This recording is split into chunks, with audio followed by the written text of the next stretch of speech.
He's saying he doesn't even hear me?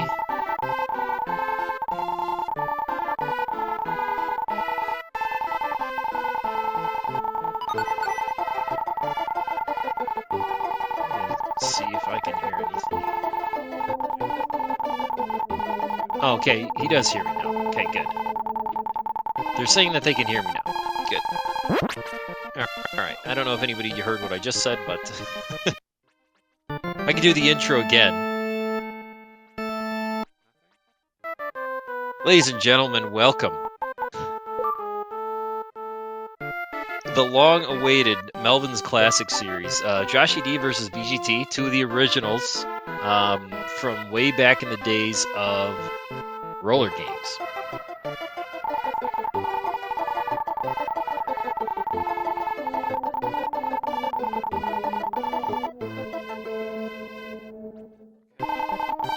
And these two guys agreed to race Soul Blazer like Europe, Salis, and I just did. Neither of them have played it before. And it's the same goal that we did in our race, which is the Woodstin Trio. So, for those of you who don't know about this game, there's kind of a town. There's a bunch of different areas. You have your little town area, and then you have this overworld with all the monsters. You can see right now, Joshy is in the town talking to stuff, and BGT is kind of powering through killing monsters. You'll notice once you hit these little switches, they're called layers. I'm not really sure why they're called layers, but once you step on them, you can see that it'll generate something in the overworld, and you use that to unlock stuff and progress through the game. They're both in the first area, starting out. Our goal is in the second area, the Woodstin Trio, which is a band consisting of a dog, a squirrel, and a deer. You know, like most bands in the world. And once you unlock them, they present you a puzzle.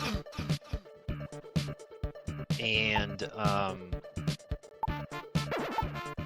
once you solve that puzzle, that's how you win the race. So that's what we're doing here.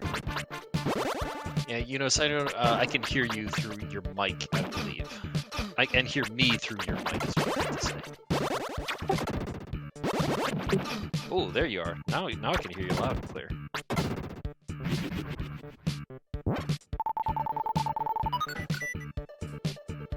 Sorry about that. Audio is terrible. Oh, you sound so much better now. This is better. This is good. Yeah, I just kind of loosely explained it. And here we go, Soul Blazer. Blind. Mostly. They were allowed to read the manual, and I explained what the goal was to them, but other than that, they're pretty much just going to have to figure it all out for themselves, depending on how well they did of the manual read.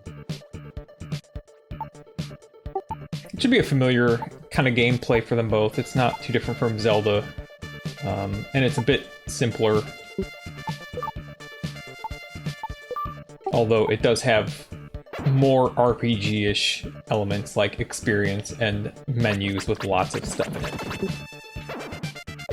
Yeah, so I was going to ask about the layers. Do you know why they're called that?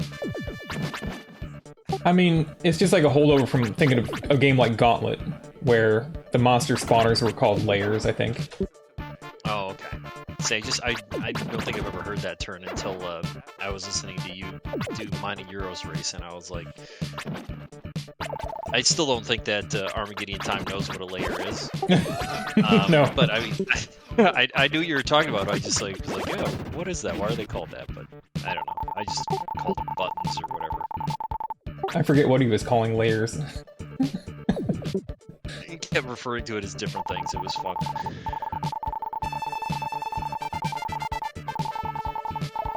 He's trying to put 3 puns in that message. How about that? So yeah, we have.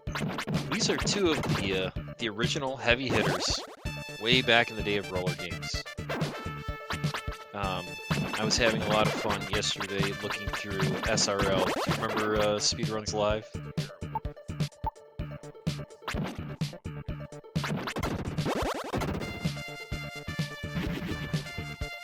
Of course you do. I don't know if you're talking, but I think I lost you again. A layer. Anyways, like a chicken that lays eggs. That's like a chicken that lays eggs. It's like a layer, L-A-I-R. Okay, now what? It was L-A-R-I-R the whole time? I'm pretty sure. I know. I don't know. We have to see if any of them ever pauses. And we can see what it is. Oh, Rep remembers the roller games pinball. Very nice. We know how to save. I gotta get to this pinball place that's around the corner. They have a lot of old machines. Oh, nice. Yeah, oh, it looks like we have our first death from VGT. Getting hosed. Remember your mantra, VGT. Speaking of which, I do have statistics for that, too. I didn't know when I was going to dive into all this. It took about maybe 20 screenshots yesterday digging through SRO.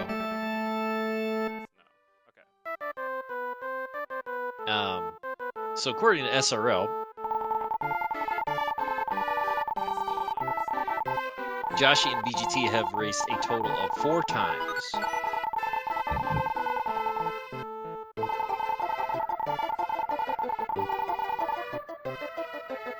Over the years. Most of these races are way back. Oh, here, what do we have? Let me start with the oldest one. It looks like they faced each other in a Zelda 2 randomizer tournament. This is October 9th of 2016. Which was probably one of the, that was probably the first Zelda 2 randomizer that had the randomized overworld. I'm guessing. Oh wait, no, I'm looking at the wrong thing. My mistake.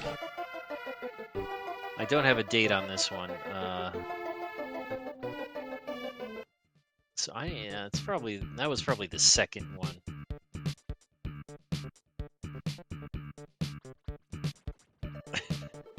Probably the second Zelda 2 randomizer one, but Joshy D actually won against bentglasstube, 156 to 213. Pretty interesting. Now, if we're going back to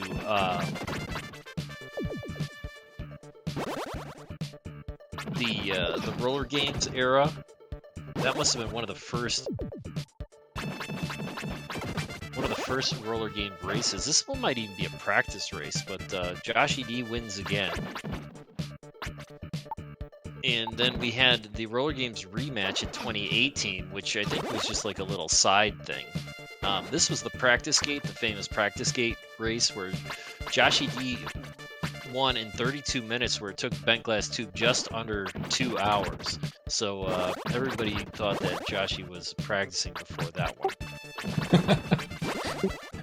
What was the time on their first race? Oh, sorry, yeah. I don't know if this was an official race, because Choke Me I Like It was in this one too, but he forfeited. So we had Joshy at 22:48 and bentglasstube at 30:43. Okay. So that might have been a practice race. I was just taking screenshots. I wasn't really even trying to find specific things. So.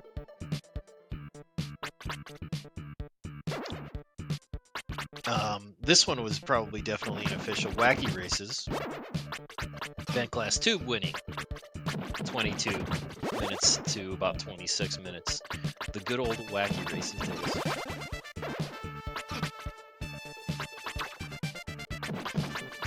So this is a very storied rivalry. They just haven't raced each other in about 7 years. Long time coming for this one.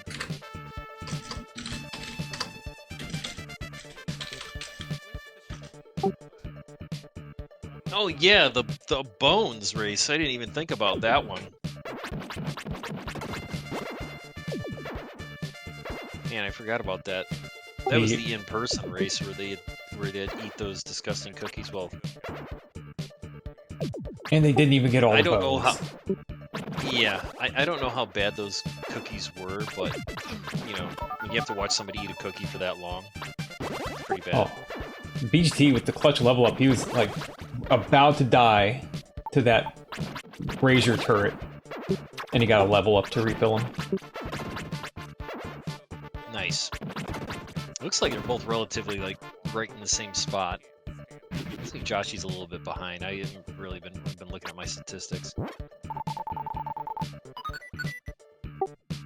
I think this is it's a good blind game. It's not to get too nuts and bolts, but like I think that it's kind of bottlenecked enough that like, you know, people get ahead and behind, but they kind of all there's not so much to figure out there. Everybody kind of gets figured out at the same time and kind of meets up at some point. Yeah, I mean, you can get beat up and die, or you know, kill things quicker or more efficiently. You know, once you understand how these spawners work, how the enemies move, when you can hit them. But yeah, that's definitely works pretty good for you know, a straightforward style of game that both of these guys have played many times before. It had me thinking about like why isn't it so bad? Well, it's not technically very difficult because none of these monsters are moving terribly fast. It's not a very high speed game where somebody might just might not be able to deal with that level of difficulty. And so this big game's pretty low ceiling for difficulty. Yeah, it pretty much just comes down to, at least when I was playing it, it just comes down to carelessness, like, you know, not being overly careful or just trying to strong arm something that you shouldn't be doing. You know, if you find the right spot and stand there and are patient, like you can hose these things and barely take any damage. You see BGT starting to figure out the game. He's just exploiting the movement mechanics, realizing that the monsters are not going to move up. He can just stand there and beat them up by standing above them a little bit. Saw him open a layer that created a backtrack bridge or a shortcut bridge, and he just went right by it. Didn't even consider for a moment to stop and check it out. He understands how the game works, and now he's going to understand the purpose of the backtrack bridge. Right, yeah, just to do as much as you possibly can until you have to go back to town, because then you know you got to do something else somewhere to progress. But yeah, it looks like he's got the swing motion down. Also, as far as I'm guessing, the reason is the follow through on the sword. You want to be standing in that direction or have the enemy on that tile. Just because you hold your sword there for an extra couple frames, so you get that extra damage. It's just much more efficient. Like if you're on the side where you just see a little swipe motion, you're not getting nearly as many hits on them. Yeah, and it's kind of a quirky mechanic that just having an enemy to your player's right face makes you do extra damage, but it's so easy to figure out because, like we've already seen, BGT's already figured out how to exploit the enemy movement, and he's going to see that double hit. Yeah, I haven't seen any of them use the... No, you're right. No one's holding the sword out. Yeah, and that's like... Isn't that like a speedrunning strategy? Like, that's way more efficient? Yeah, it never, like, slows you down, I don't think. And especially as you get, like, swords above your level, the only way to swing them is to hold them out. You can't actually do a swing.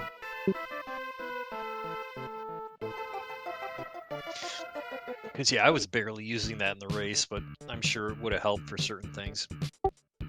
Yeah. Especially that first boss, that was really the only part where I remember, like, having trouble. Yeah, and I was thinking I about... don't know I don't know if I was under-leveled or just didn't have any armor equipped, something like that. I skipped enough that it made it a difficult fight. Yeah, I think I would expect that the first piece of armor should be available, but it's not going to reduce damage by very much. It's just, that's like the one bottleneck I was kind of concerned about with our players, is like, well, will they both be able to figure out how to beat this boss? And it got me thinking about, like, you can't really grind. Once you kill a layer, you can't get the experience back. The only way to really get more experience than is available is by, like, partially clearing a layer and then leaving the dungeon. I expect that the layers reset to their normal value of monsters, but otherwise there's no grinding. There's, like, no grind area. Not for a while, anyway. Do they reset if they if you don't pop it, like if you don't step on it? Or would it stay... Okay. Yeah, so even... So yeah, you would clear them and then leave and come back and clear them again. Or even, like, BGT's going into a town scene right now. If he had cleared some of the monsters from a layer but hadn't tripped it so it was steppable, then it would fully respawn its monsters. But once it's clicked over as something you can step on, that's like a permanent status. Nice. You could grind like these braziers. Oh man, BGT's gonna die here. She's tanking. But he got Lisa. I don't know if he has the Dream Rod yet. Yeah, that's important, right? That's required. I believe. I don't know much of the requirements. And you do get a tiny heal by releasing people back into town. Oh, he got his medical herb back. Oh, that's why he was tanking. He knew he could get beat up. Very nice. I don't know if anybody's gone to town yet and talked to Teddy, the kid at the tool shop, but I think he can. Maybe the woman replenishes medical herbs for free. Yeah, right where Josh just was, he took a peek in there and then left. Yeah, that NPC gives you an herb. We're getting some town exploration. Good. I say, is that going to be the disadvantage? Like, Joshy's just love of RPGs and talking to everybody in the world is gonna cause him to slow down because he wants to get into the lore. I think Josh would really like this game, actually. I think he would. I mean, I don't know who wouldn't. I mean, it's a pretty nice game. It really is. There's enough action that it's not like, you know, overly RPG, but really once you think about the story and everything, is where it really starts to shine. Yeah, the themes of this and the other games are great.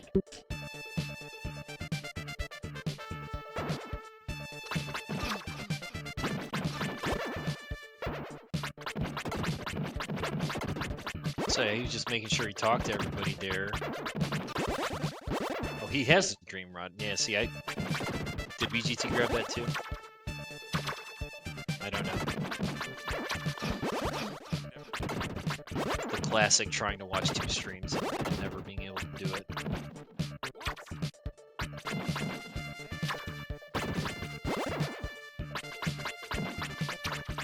This is a situation where it's a lot better what BGT is trying to do, where if you know hold the R button and keep your face forward.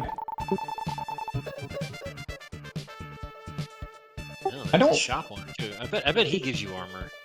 I think he gets you the iron armor, if I'm not mistaken.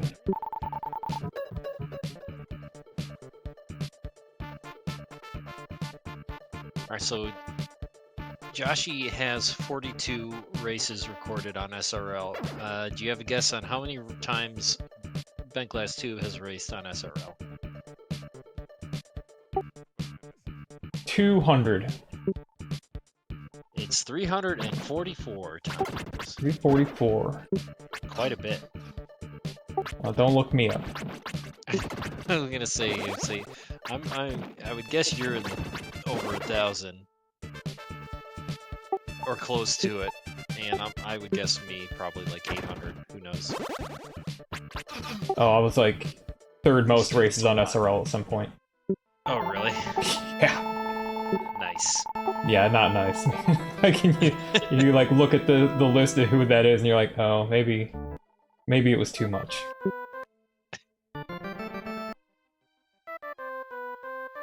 I don't know, if you enjoyed yourself, there's nothing wrong with it. There were just so many old races we used to do this stuff all the time.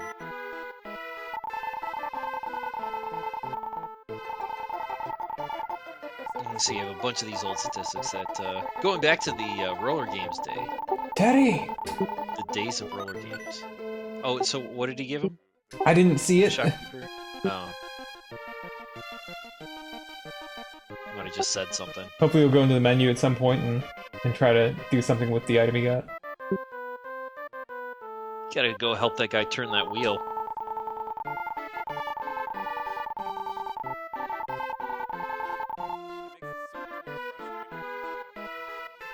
Off to the goat, great.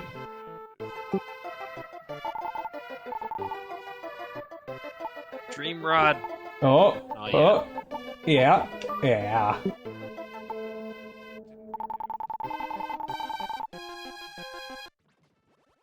You gotta be careful if you place a Dream Rod on a girl's head. Yes. Make sure they don't wake up. Alright, I'm sorry, that was bad. I mean, Moving on. I can't help but think about that at least a little bit. Daddy. Where are you, Daddy? Oh. So that's Dr. Leo's daughter? It is. Yeah. So, It's interesting because when they were asking about looking at the manual, I looked at that, and then like I think they like listed her as one of the characters because they talk about all the main Dr. Leo like relations in there. You know, manuals are such a great source of information, and like it's just like a lost art form. yeah, I know, I Having a used paper to manual love and be able manuals. to look through it and everything. Lisa is the main character, like the primary NPC. Like the story is ultimately she's the end result. Yeah, see, I don't even remember. What is she, like a robot or something? No, a robot? She's No, actually a daughter.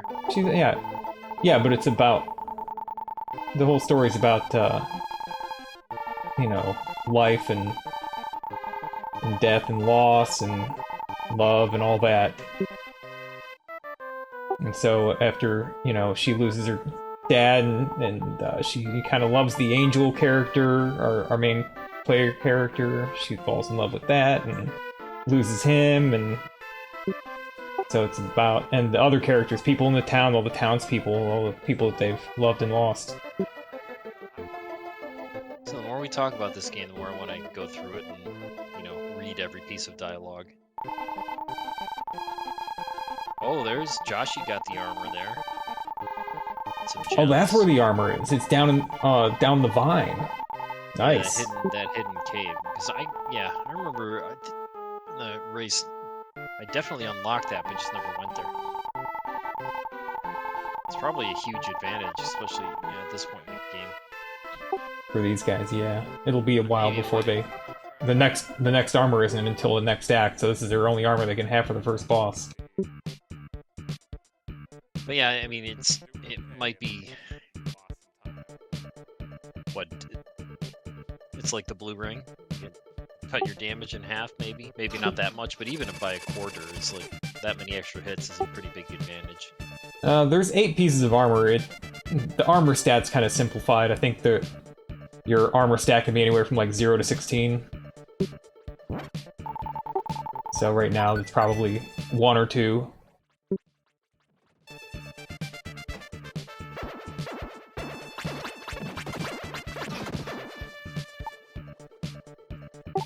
I think it basically works on a subtractive basis, so like if the first boss's damage is 6, then you know, the damage will be reduced by whatever armor number says.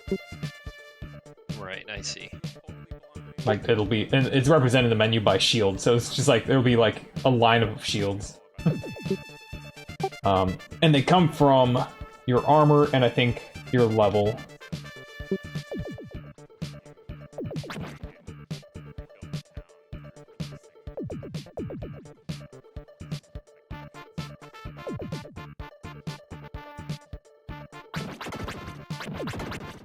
Do you have this game on cartridge? I don't think I do. I think it was one of the ones that I ended up selling at some point. Yeah, I have a not very interesting story about mine.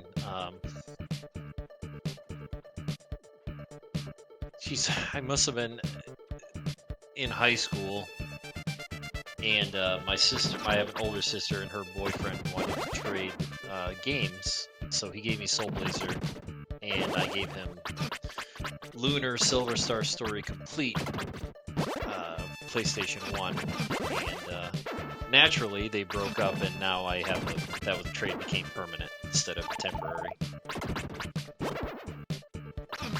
I wonder if I could look him up and ask, like, hey, you still got that?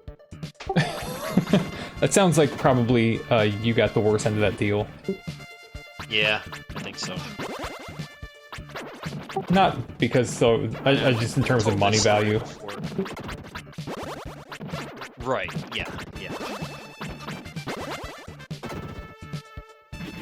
Yeah, I don't even know if I ever even got through that. I mean, I still have the box and everything. It has like this fancy like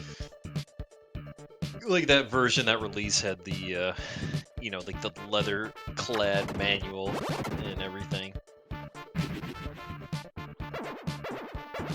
But I just don't have the 4 discs or whatever it was.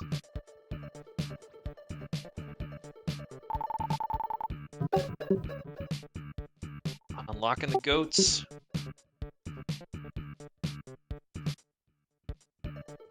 It's pretty cool. I think that one of my EverQuests,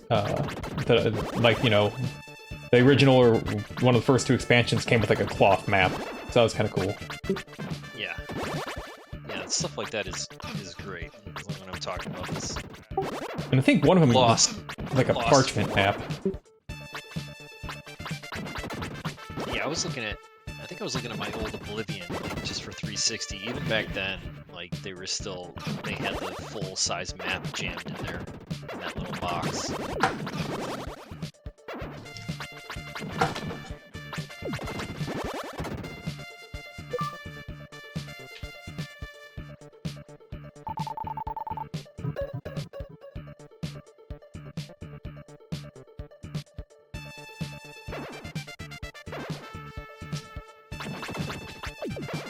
Still cranking through here.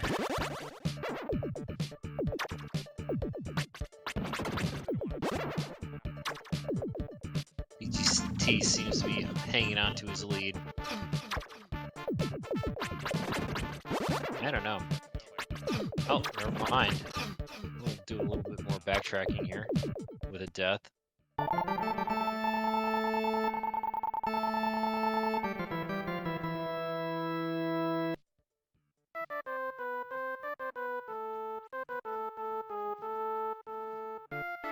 Alright, let's go back to some more history. Random race I found. This is... I would have no idea what this is from. It's like...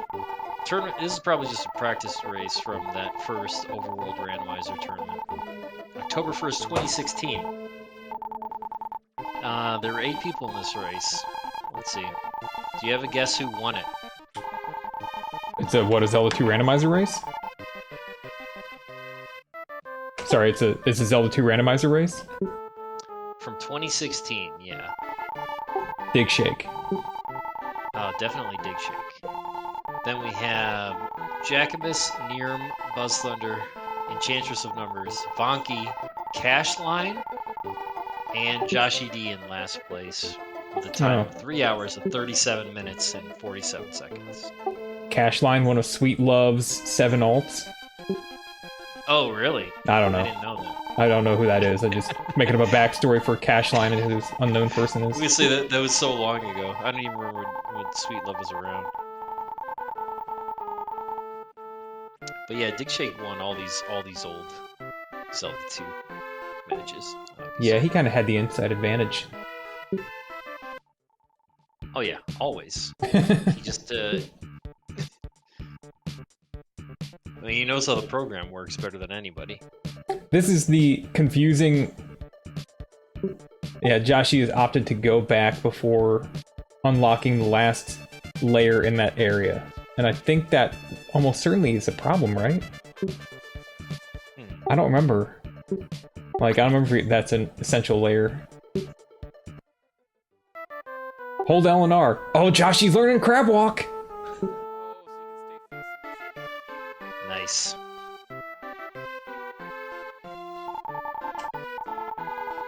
Oh, go into the dungeon, test it, dude. Yes. Oh no, he left.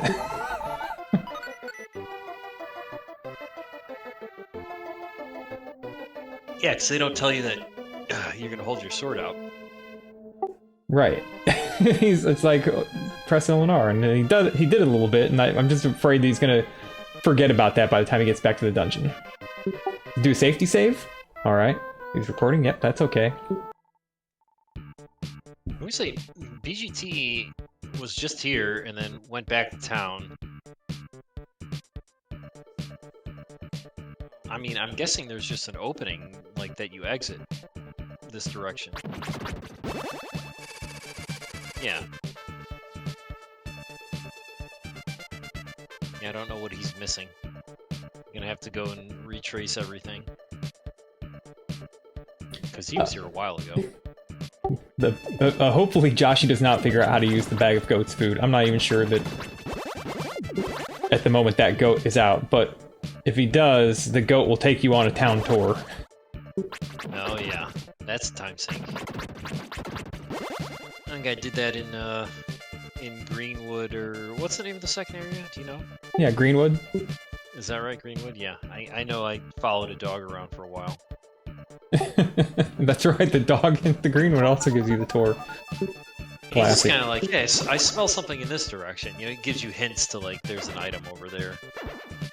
There's also an invisible, inconsequential item in the corner of this goat pen that they probably won't run into. Alright, Joshi's doing the dream rod. Has he done this yet? He has. No, he hasn't. See, I think... Not BGT was already... Oh, this is where he died. Yeah. I just didn't know why he was backtracking. Oh, BGT is using the magic, by the way. Yeah, you can see by their gem count that they barely used it.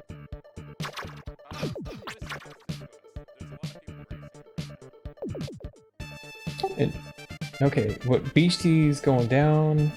Has he's gone down to get the Leo's brush already, it looks like.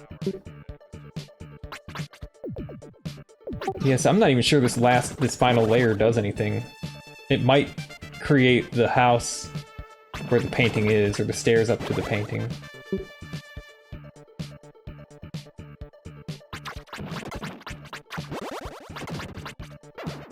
Yeah, it definitely has to have some sort of progression since it's giving you that, like, teleport back. Uh-oh. I want to do this right now. This menu. Stay and go back. It asks you this question, would you like to return to Grass Valley? And instead of being yes, no, it says stay or go back. Yeah. Yeah, that's a good translation. I read something recently that a lot of languages don't actually have a word yes or an equivalent. And really? And so a conversation would go, would you like a piece of pie? You wouldn't say yes, you'd say, I'd like a piece of pie, for example. Or, you know, just something similar, like you kind of like repeat back the subject and the verb being, you know, I did. Did you go to the store? I did. I went to the store. But there's no yes. Like, I had never heard that. That's weird. Very interesting. I think like Irish was one of them, but plenty of languages are like that. And furthermore, I don't know if it's a very reliable source, but in Japanese, you know, you say hi. You know, if somebody asks you, if you want something, high doesn't mean yes, it means I'm satisfied. So it could, if somebody's asking if you'd like another beer at a bar, high could potentially mean no? Like, no, I'm satisfied? Oh, interesting. I'm not sure I just how that works out. Yeah, it's probably situational on top of that. I mean, any language is going to have, like, non-literal things that go on. Yeah, like when bad means good. Exactly. And sick means awesome. Exactly. Whatever the kids are saying nowadays.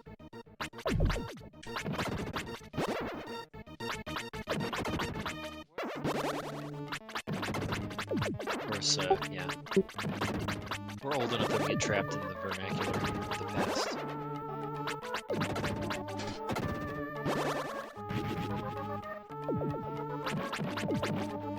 BGT advancing, getting the final area here, close to the boss.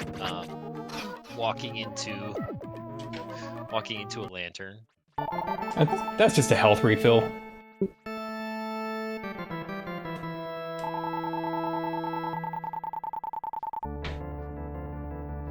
Joshy's still wandering around in the first dungeon. He's close to the end, for sure. Well, I thought he'd already been to the end.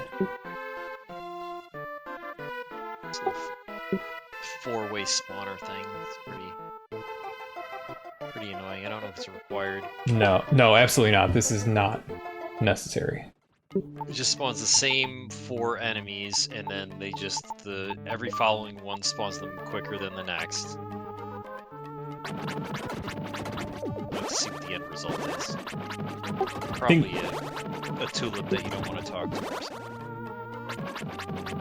Yeah, it's a bit of a quasi-tutorial area where it kind of teaches you about different spawn types, or different layer spawning patterns.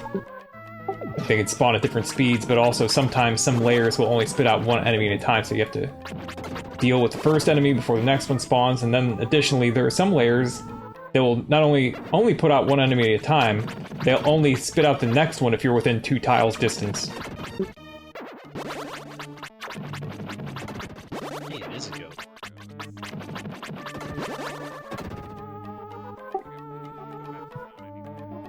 Bentglasstube recognizing that the right-handed spear throwers just throw right around you when you're standing directly in front of their face. Yeah, just stand to the right side. Yep, like you're fighting a Wizrobe in Z1. I think you stand to the left. I don't know. That's just a hitbox thing.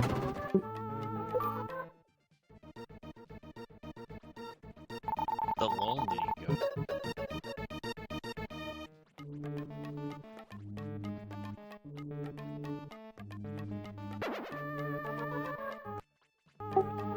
And by the way, we're checking the menu to see if there's any more layers remaining. Oh yeah. We haven't mentioned that now BGT's in Leo's painting, which is pretty trippy looking. Yeah, it's like you're on a flying castle, an airship or something. Yeah. Moving at an incredible rate. I like that last layer just opened up a 4th pillar that does the same as those other 3 pillars. You still walk across. Yes. I think it also creates the bridge, the little walkway above that's required to get forward, but yeah. It does also create a pointless additional pillar. BGT's got himself the spikes! Yeah, I mean, this is like feels a little bit about like roller games with the spikes here in the final roller game stage. I'm sure we all remember that. Lots of spikes.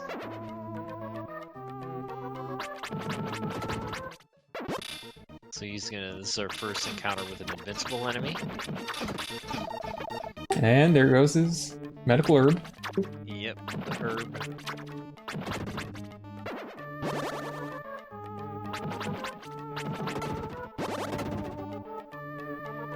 So tricky.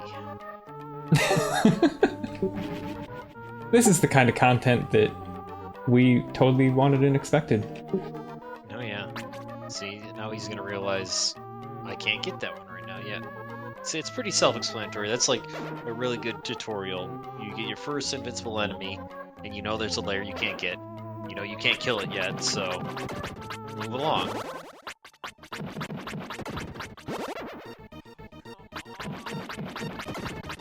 This is a technically a very good game.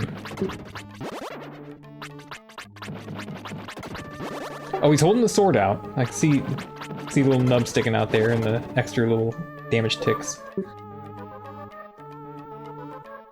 Alright, so Joshy went back to Grass Valley. Let's see. I don't know if he has a paintbrush yet. He keeps talking to the crab walk guy.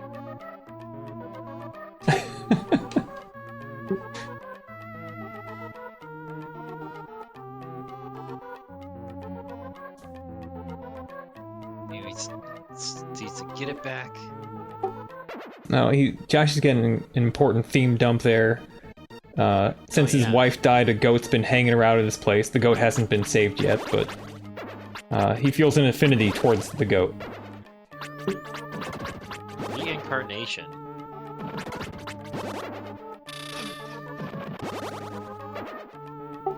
Yeah, and not in like a way that somehow a goat is an inferior thing to spawn back into. It's all the beings in this game are treated with equal importance, I think. Right.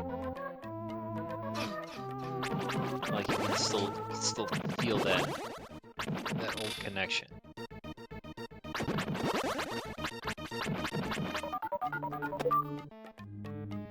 But yeah, I mean they cover all that immediately. Like, yeah, I mean you're talking to flowers, so yeah, everything. Talking flowers. Everything is equally important. Later, dressers and doors. Yeah, I don't know how that works, but it's like, you know, anything that you encounter. Shinto. Like, you interact with. See, I don't even know this. It's a religion thing.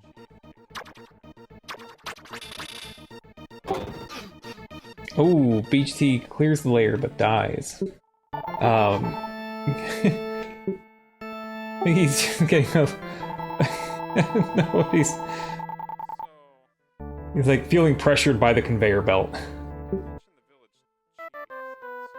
No, I think I died the exact same way. Race against Euro.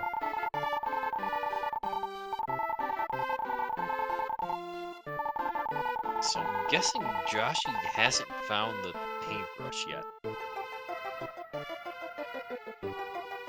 No, he has it. He just hasn't used it yet. Okay, I think he's figuring it out now. Yeah, Joshy knows where to go now. Beach Tea's pretty close to the boss before dying, so he's almost that full final area ahead.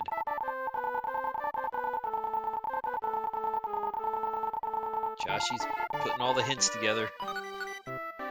Sucked into the painting. Just like Dark Souls.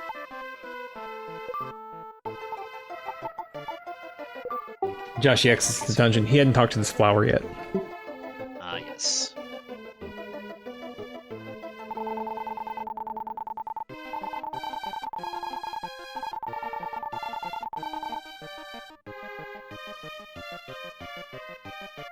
Oh, you're doing the same things, but in a way different order, because now BGT found the armor. Oh, there we go. It's a really good time to find that armor. Definitely. Joshy's... I mean, look at his gem count, you know? 200. He's just been staying alive.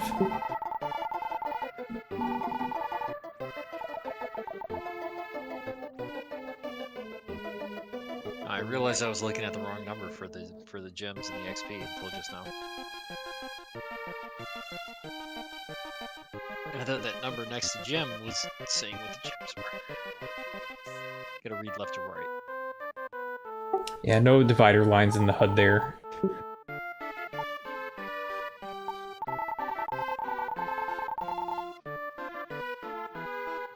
Uh-oh. He's been... BGT's found the sleeping tulip. Enter the dream of the tulip.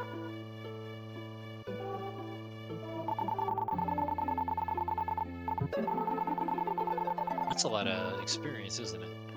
All those gems.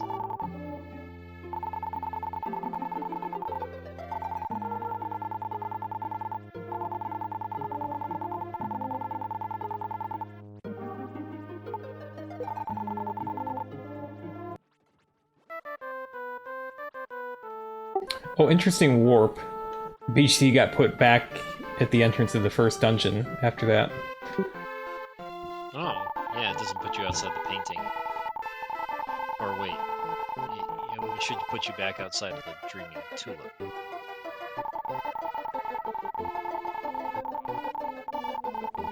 And BGT's talking to tulips again.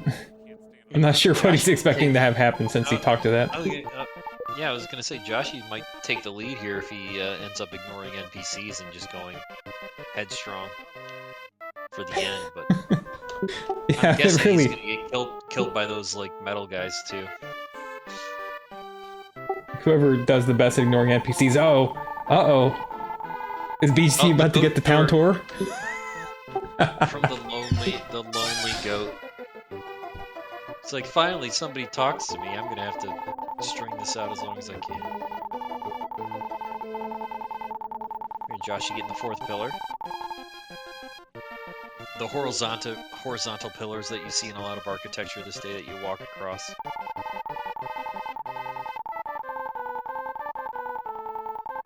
Yeah. Yeah, I guess Joshy could be really served here by not dying and not giving him a reason to go back to town at all. Like, if he just stays in the dungeon until he finds the boss, he'll be like, okay, I don't need to do all this stuff. Yeah, I don't know if I said that to them flat out, but I was thinking it. I was like, basically, you're just going to want to get through the first area as quickly as possible. Second area is more gotta talk to things. And I don't think I actually told them that. They'll figure it out. Like we already said, this game is good at explaining itself. Oh yeah, no.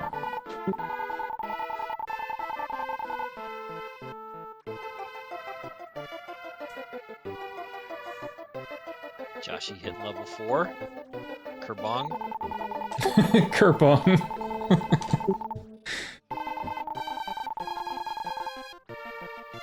There you go. Okay, never mind. He's doing it. Yeah, BGT is just burning daylight here. He just needs to go back into the painting. I wonder if he forgot that this is where he was. That's possible. Ever since he died there, he hasn't been able to find his way back. Wow, he's gonna go through the whole other area now? Oh my goodness. I have mentioned before that one of the things that I've done in this game is forgotten just one of the core mechanics of like how I entered dungeons. Because there's two ways to enter dungeons, through caves in the town, but also through the Jesus hub, the cross-shaped area that takes you different places. I would forget, like, oh yeah, that's right. Like sometimes you enter a dungeon through that. And that's the other hang-up too. Once we need to travel to the next level, I don't know how well it explains to you that you need to go and do it through there specifically. Yeah, that'll be great. Yes, I'm not really sure what... Like, BGT wasn't... You know, he just died and... Right, yeah. I mean, it's easy to be like, well, where was I? I don't know. I was in the dungeon somewhere. But yeah, just completely... Obviously slipped his mind that he entered the painting. Let's see how long it takes him to remember that.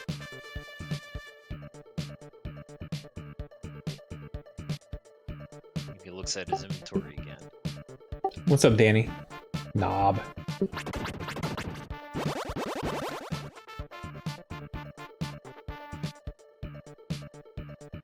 So were you in the Panic Restaurant series? No. You weren't. Why were we racing this? Oh, that was for... A knob off, whatever they were called. Yeah, the King of the Knob. King of the Knob. Yeah. So that's a random statistic I have from... This is back in April of 2020. Uno's first place, 1609. Panic Restaurant. Serve up one beaten game. And then Buzz in second, lost by 4 seconds behind you.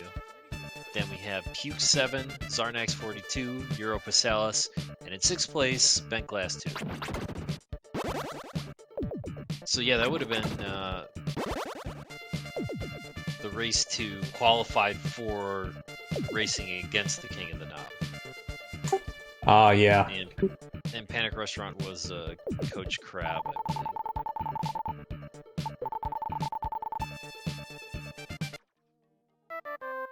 I forgot about the King of the Knob series.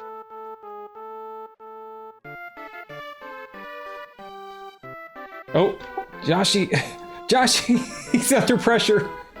He has turrets. He has spearmen. He's freaking out. He's used fireballs, but oh no, he's getting a face tank. I was say if he doesn't have herb, oh he does. Okay. He so does. Now he's gonna be confident to tank a little bit, but it's still a rough spot. He's forgotten about his fireballs, though. Also, this is not important. The BGT finally found his way back into the painting. Yep, and Joshy's found a distraction. Someplace to go if he dies. Hopefully he gets the shortcut here, because this shortcut is huge. Okay, he's found this spot on the carpet. Yeah, Don't just stay right there. Oh, but he got off to get a gem. Okay, now he's got to figure out how to get in. Uh-oh. Oh, wow, he did it clean. It's so funny watching people on this carpet like try to wiggle in the tiny gap. It's like, just go in the big gap. Just go in the big gap. I think you did something like that in your race. Like, yeah, I was holding right because I thought it would, like, you know, force you off the conveyor belt, but no, you need to hit it because the momentum doesn't let you go in that tiny spot. And look at this. Wow. This is just like you and Uro. Crazy. BGT I felt he had a gigantic lead. And now Joshy has the lead as long as he realizes that he just needs to go right back. Well, Joshy's starting to talk to NPCs. All the stuff that he unlocked. Oh no. At least he knows that he can get right back there. Well, I mean, how much time has? He's gonna replace his medical herb. This is good. Okay. Please just replace the medical herb and go back into the dungeon. BGT's unlocked the kid as well, who will distract him.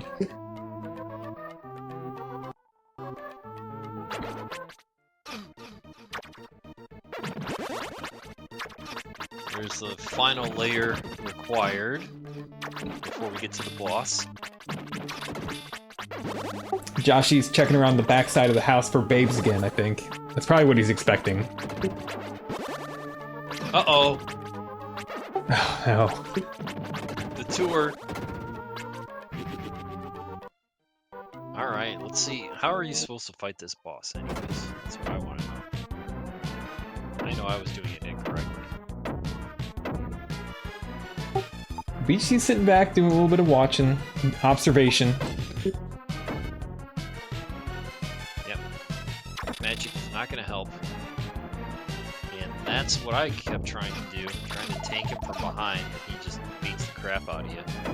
Yep, checking for a speedrun strat. It doesn't like when you get up on there with it. Ouch. Okay. Yep, he's willing to take this as a learning, as a bit of a lesson there in testing, experimentation. back and get the herb?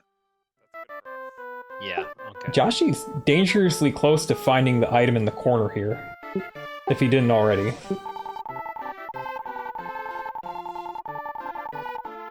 He said near the corner of the fence he's checking the outside. Inside, yeah, but he was walking around the inside of the fence. That's where it is. It's like in the bottom left or bottom right corner. I don't remember which one. But he's gonna walk around. That's not another like poop joke like it is in Greenwood. I don't actually think it is.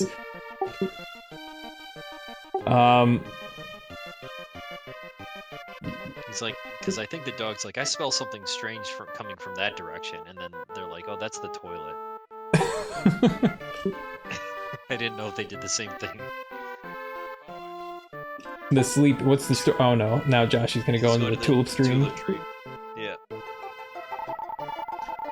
And does BGT have the pass yet? I think the pass is underneath the tulip that Joshy has just talked to, but they won't figure out to push the tulip, so they won't find the pass. What is the pass? It just lets you into that cave, and there's currently there's just one item up there, but much later in the game, I think when you can kill metal monsters, you can get a recovery sword as well. So I forget what the item, but there's like an invisible item on the ground. And I don't remember what it is.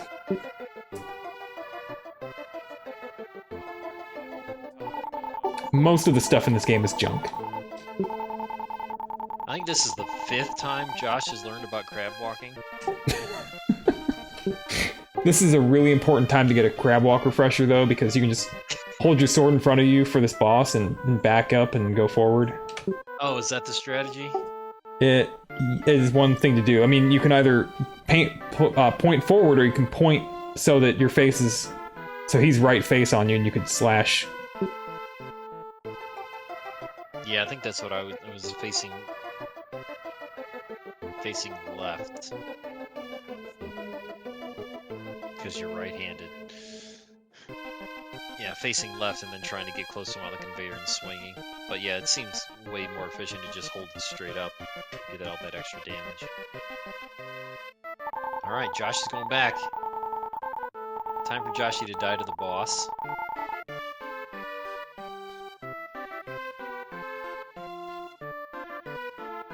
But yeah, we're pretty much getting full clear here from both guys, doing absolutely everything that you can. I think they talked to everyone, they did all the same stuff. No NPC skipping at all.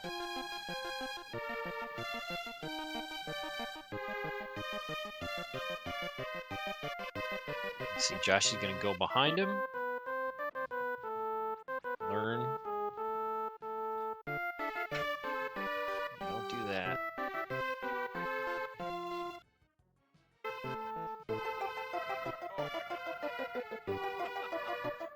Oh, he didn't even have his herb. I bet he'll go grab it.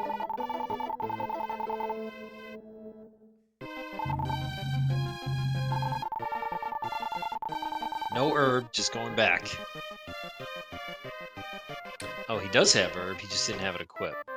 Because he was in the Tulip Dream, so... So now Joshy's going back into the boss at double health.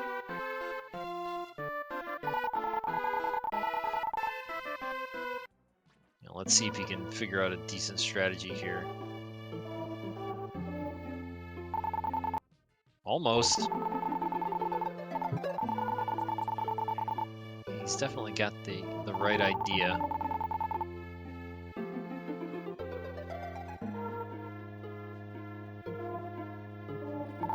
Oh, he's trying to go behind. Yep. Interesting. The medical herb, like, I think can refill more than your total health bar. He was just standing back there, just getting refilled over and over. Interesting. Nope. Not like that. Keep taking damage. BGT's in the underground castle again. He forgot that he unlocked the shortcut? I think he's just going to... Is he just grinding? I don't know. He is. I think he's just grinding. I think there's a level at 780 XP. I don't think he went back to the boss again though. But there's nothing to kill. No, he's not grinding? Okay. Oh no, he's gonna kill that. Not sure what BGT's goal is at the moment. Yeah, alright, we should try to keep track. Death count here.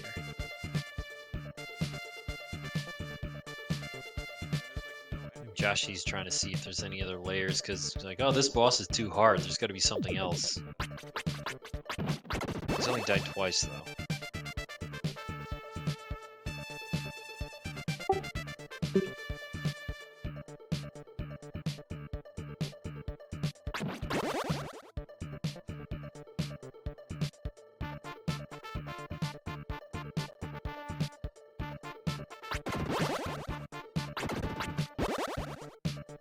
Alright, another random old race. These are just great numbers right here. September 17th, 2016. We have a Zelda 2 randomizer race. Dig Shake, first place, 138. Angry Larry, second at 218. And Joshy D in third place. Guess what his final time was? 3.5 hours. More. More. 4 hours? More than 4 hours? More. 6 hours. 5 hours and 7 minutes. Good God, that's... I don't even know if that's possible. Like, he must have went AFK or something. I mean... It wouldn't be possible for me. There's no way. After 5 hours of playing Z2R, I'd be like, yep, I still want to be playing. I would say... Yeah, usually it's like after like 50 minutes, you're like, okay, is this done yet? Yep. Toughed it out for 5 hours. Okay, there was not a level up at 780 or 790, so I don't know what I'm talking about. I don't know if that was in the manual. I don't think it was. The level ups? Yeah. You can go into one of the menus and see it. Oh, it actually tells you, yeah. I'm pretty sure, but there are a couple different menus. There's like a triangle. What's the triangle button in this? X? Is one of them. Yeah, X. That's like a status menu where I think that's where you can see your XP, your next level up.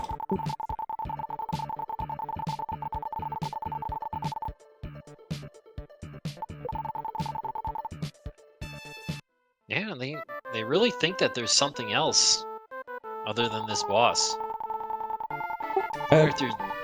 If they're thinking that you can kill the metal things, but they kind of tell you that, you know, come back later. Oh. But maybe they're not thinking later, they're thinking like now later. Well, what if they're getting their wires crossed about that hint and they think that the boss is metal and the boss is not taking as much damage because they don't have... We got the pass. Oh my god, he made me choke. I'll be right back. So the pass is, you give that to the boy, and he's gonna let you into the secret club.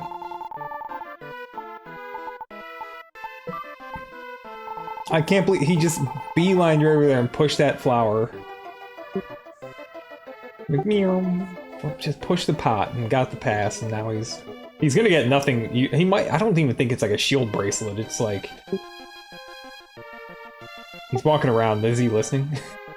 It's like to the right and underneath the shrub. There it is. Strange bottle. Yeah, it's pretty useless. Oh, that's just like saves your gems on death, right? Yep.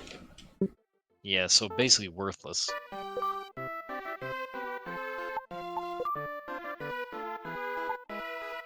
That's unfortunate.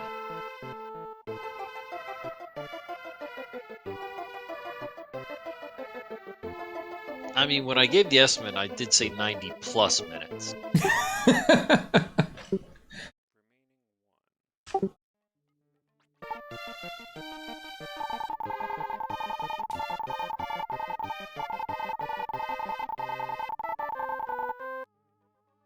Gonna fight that boss, dog? What are you afraid of? my browser has bugged out and the play button is stuck in the middle of BGT's stream. It's playing, but the play button never went away. Right now, BGT's just controlling the play icon.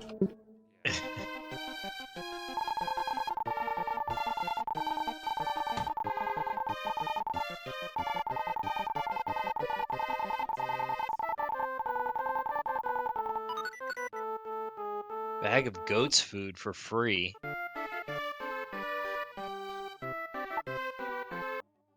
Alright, let's go, Josh. Boss time.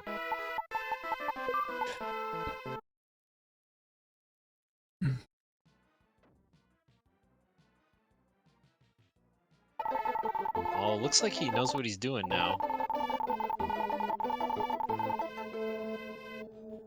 Just gotta go up that one.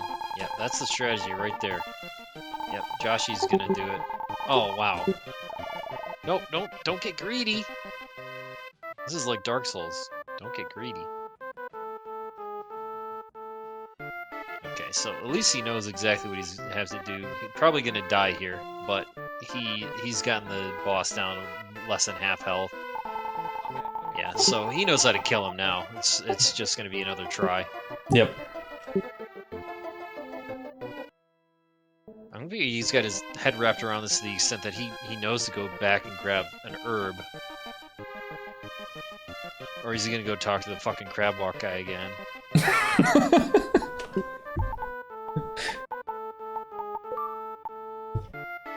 and Joshy F is BGT. He's decided to go in the front door of the painting. He's forgotten about the blue warp zone to the to the crossroads. The shortcut. I think Josh will get it this time.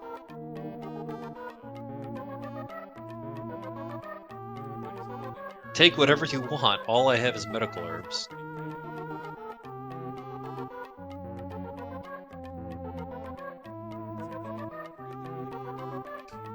But yeah, good thing. Yeah, the painting isn't really long, so he's gonna go straight back.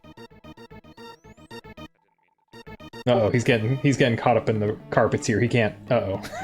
The carpets are taking him where they want, not where he wants.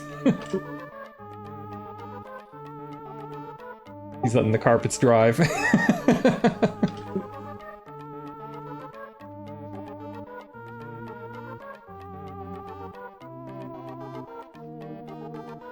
Lots of conveyor belts. It's like it's an airport. Oh geez. Okay, so now he's doing the side swing. I'm surprised he's not sticking with those original plan. It seemed like it was working good. Yeah. Yeah. Interesting. I guess he had the strategy that other time, and then he's just trying to see if he can do something better. He's got to stick with what he was doing and back off. Yeah, kind of what's going through the player's mind. Are they like, are they trying to figure out not the way to get through this race the fastest, but the way to get through it the fastest next time? They're like already preparing for the rematch. What's in the left? Yeah, checking out BC, checking out the left crossroads. That's right, I forgot about this place, maybe. The tutorial. Make sure you know the most basic thing about how to progress the game.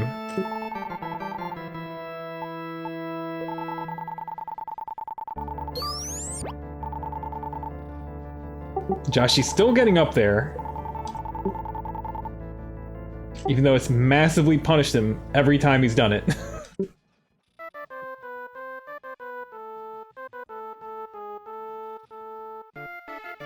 I mean, he was watching the screen. He got him down to less than half health. Going up the center conveyor belt. Yeah, okay, do that. And it didn't even take him that long.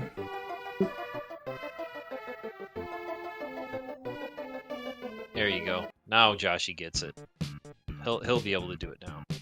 Maybe not on this run, but he at least understands the strategy. It's pretty tight dodging those fireballs. Yeah, and you have to not commit after making a mistake. You just have to back off and fix it before committing. There it is. Drag him off far to the right. Yeah, just like that.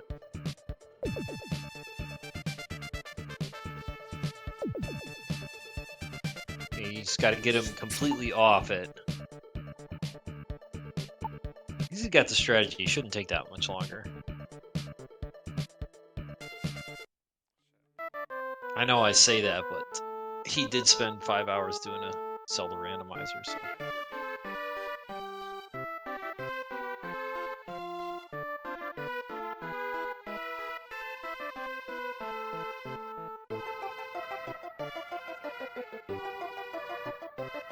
Can only get one herb at a time.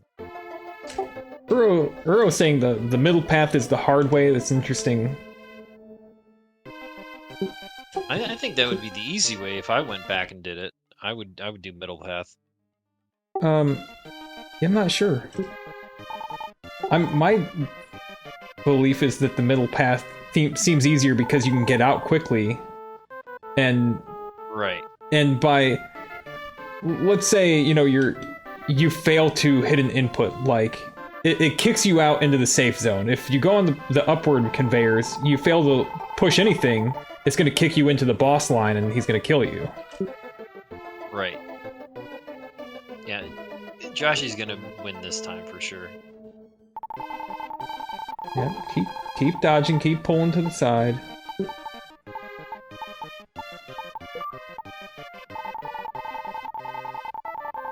Oh, don't get greedy. Isn't it crazy to watch? Like, I mean, he knows what to do, right? He knows what to do to not take damage. And he still has herb, I think.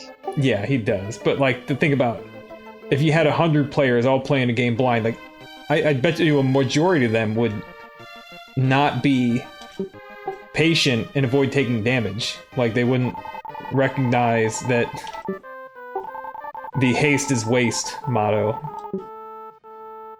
He's so close. Yeah, he's got it.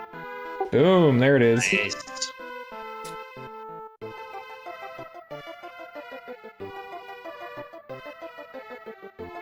Joshy is our first through the first area. Well, not through, but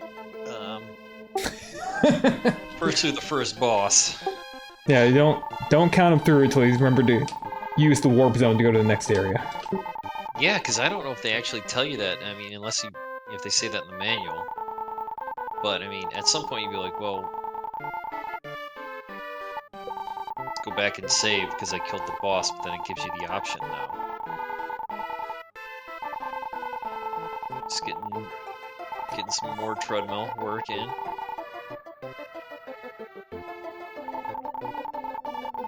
He's gonna go right to it. No! He needs to talk to the village chief first. Oh, of course he does. Chief's supposed to give you something.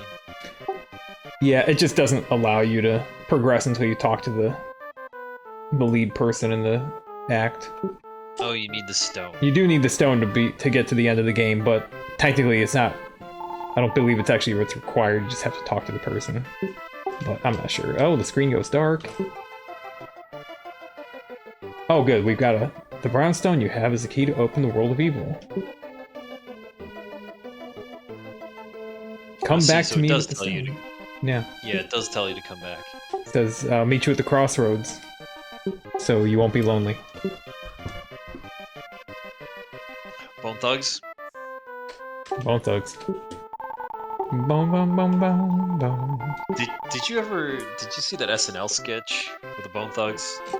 Somebody must have sent it to me, did you? I don't know. It might have been me. Merc sends me Bone Thug stuff all the time, and I'm like, please, I can't. It's so funny, but also, that song getting stuck in my head is horrible.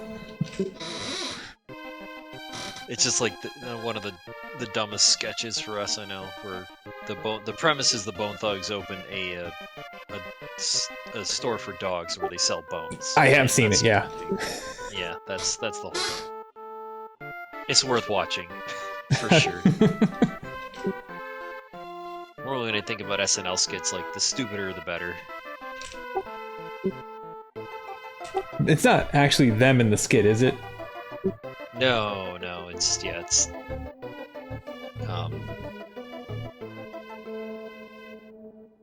don't know if any just cast Bone members. Thugs have any acting chops, but it'd been funny to get, like, one of them, the classic, like, get one of them to show up and have other people play their members. One of the members being played by Paul Mooney for some reason. Is that his name, Paul? What's his name? Kyle Mooney. Kyle Mooney. Yeah, he's one of my favorites. Let's go to Greenwood. Oh, he won't do it. Josh, you can do it. You can do it. Try the next one. The crossroads. Well, process of elimination. Go! No.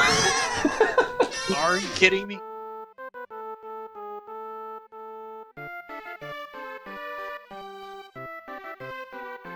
I know everything seems fairly obvious in hindsight, but I might just be walking around in circles here again. Maybe this is gonna have to turn into beat the first act and then save your game, and then next time we'll get together, they can save the Woodstin Trio. I think they might agree to that, yeah. Or at least, BGT does have somewhere to be in an hour and a half. Right.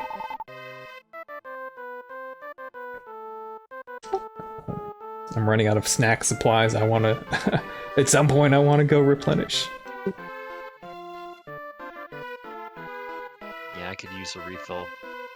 Go knock yourself out. You beering it today? Eventually, yeah. Alright, Josh is gonna check the boss room. Maybe right now, actually. Alright.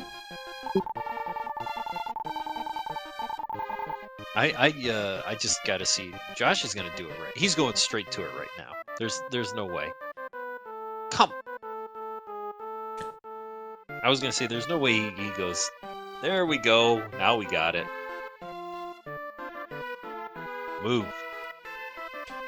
Yeah, I do think that the game is overall designed very well, but it's just one of these things where this area, it introduces you to the game through this area, but then you spend so much time doing such interesting things. The town is so interesting, unlocking the people, the lore, the themes, and you're exploring all that, and there's a big gap from the start of the game, since the first thing it makes you do is use the left in the crossroads, and then you don't need to re-enter the crossroads unless you go to save until the end of the act, and you don't need to at all. So that's the, like, until after you've beaten the boss and you're ready to go on. So that's the one part of the tutorializing, is that there is this huge gap that lets you forget about the crossroads. Yeah, clearly it's easy to forget. But I don't even know what BGT was looking for. Just completely thinking that he didn't have to go back to this boss fight. Thought that there must be something else. BGT's trying to save his gems, even though he's just kind of proven to himself that the spells don't work. And Joshy's in the next area. He's cleared his first layer in Act 2. I mean, he didn't spend very long. He's already gone to the action scene. He's found it. The layout of Act 2 is a little bit different, because all of Act 2's dungeons are linked together in a line in the section that Joshy's in. So as he heads north, he finds the first shrine. There's the first one on his right. The shrines are their own, like, sub-dungeon area, and that's where the bulk of the act happens, but then it spits you out and you come back into this overworld section and you keep going forward. So it's a little different and the players won't exactly be backtracking in the same way that they can in the first act. Nobody can go into the completely cleared underground castle, for instance. They could go through the temples again.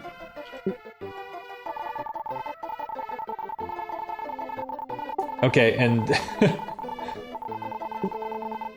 yeah, Joshi showing us that the little lizards that pop out of the water, they replenish their health every time they go in, so you need to be able to clear their health pools out in the period of time they spend in a jump, which means swinging your sword.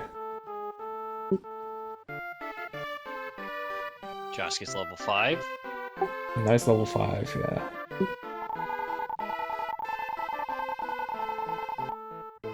Yeah, BGT definitely still thinks he's missing something.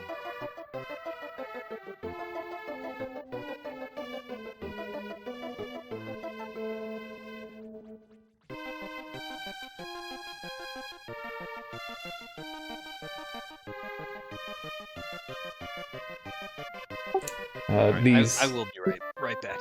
Okay. These bush enemies that Joshi was just fighting, when they send out their arms, they're invincible the entire time that they're sending out an arm, so they're actually they're probably the most annoying enemy in the act. In the vanilla game, in the randomizer, it's a little different because the randomizer, the layers have the randomized monsters, and so you can end up fighting these statues that warp around and shoot, so they're very annoying for a couple of reasons. But the vines are still can be quite awful to deal with. So here comes another vine enemy. So yeah, you just stand there getting hit. They move pretty randomly, so they're tricky.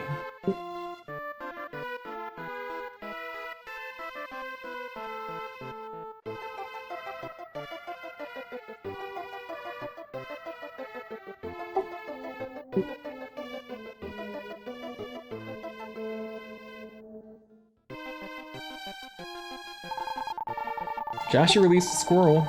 A small voice is coming from a hole.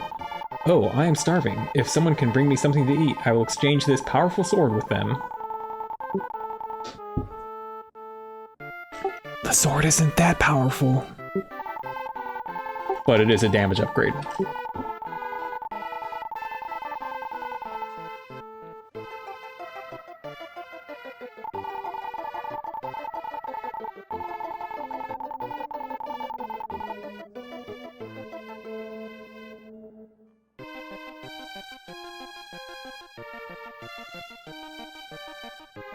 Alright. Back in action, BGT crab walking. Ooh, Joshi just spamming that sword swing fast enough to get those mudmen cleared out before he was bodied. And there goes his medical herb.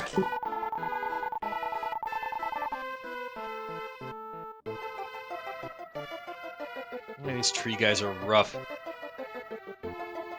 Because they move completely random. And then they're invincible when they stretch their arm out.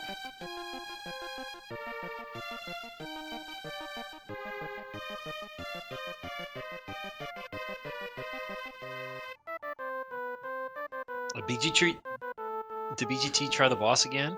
No. Or is he's still looking around? Still walking around. I think he doesn't like fighting the boss. Just a guess.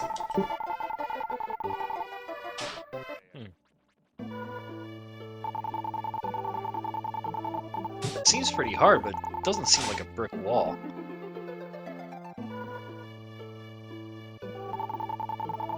Alright. Is this... I don't remember if this is the Woodstin Trio. I think there's another section that looks like this. This is not... Well, let's see. It's not this one, though. It's when you come back out and you fight an enemy inside some spiked blocks. Yeah, the enclosed one. Well, they have you go back in the middle of there, right there. No, there's no reason to go back there.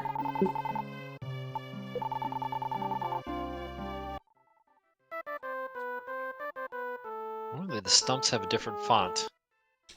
Yeah. think they would have the tulips would have that too, but they don't. And also, all the dogs in this game are basset hounds, which is a little strange.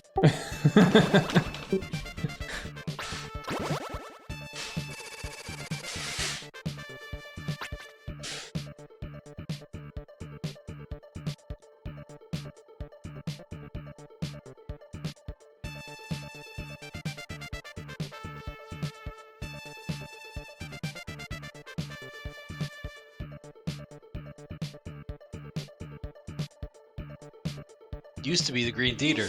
Oh! A group called the He's Woodstin talking Trio. about the Woodstin Trio.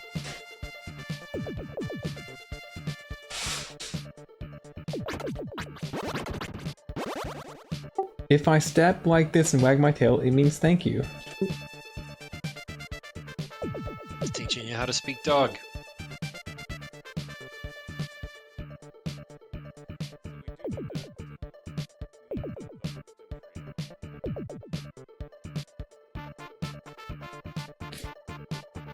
Oh yeah. Oh, you have to bring him food, and then he gives you the sword. I thought he just gave it to you. Yeah, you have to find the nuts. The nuts probably are in a chest somewhere, obviously.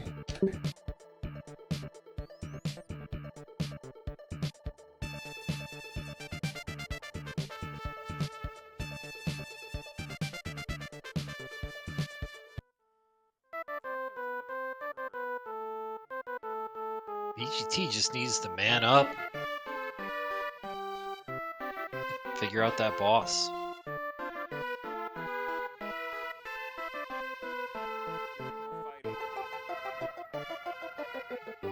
Yeah, that's a really unfortunate spot to put that gem to have you send back, because there's no checkpoint. You have to go back through again.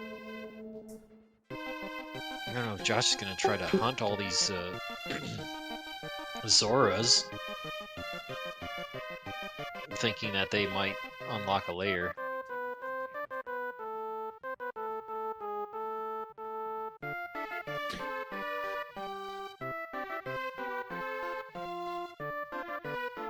There are a lot of send back gems in this area too. And I think it's kind of just the thing where they're like, well, we're gonna give the player a break from the dungeon. The dungeon's areas are kind of long, and then go back and talk to the new people that they found. Kind of split up the lore dumps if the player decides they want to go back, which is completely, it's completely like a voluntary thing, right? I mean, if you really just make a decision, you're like, do I want to stay or do I want to go back? And you just go, well, I'd like to go back. Then you go back and you get lore dumps. You're like, no, I'd like to stay. You just keep going. Josh, he's moving. Uh-oh. BRB.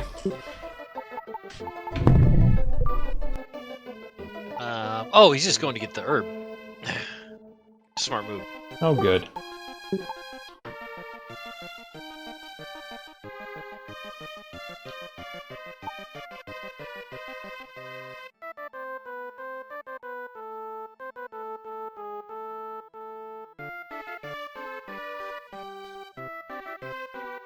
Yeah, and I'm not sure about actual time constraints if we are going to have to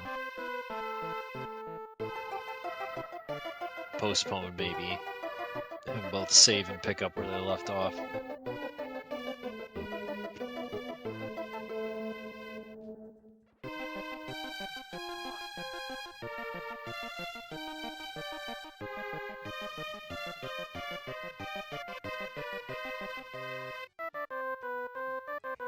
Because I didn't even talk about all my history stuff. What else did we not talk about?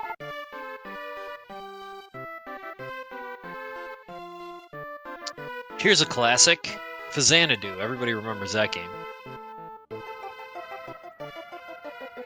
October 10th, 2019. So, almost 5 years ago. Buzz Thunder and bentglasstube, 36-16. It was a tie.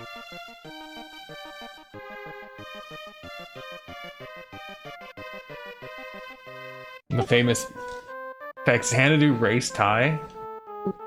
Oh yeah. Which actually I believe happened because he didn't have the pre-type done. Classic blunder. Yeah. So technically he should have won, but did not. The other one is back in May of 2019. Toe Jam and Earl race. Seeded World Bent Glass Thunder. Buzz 108, Bent Glass Tube, 90 minutes.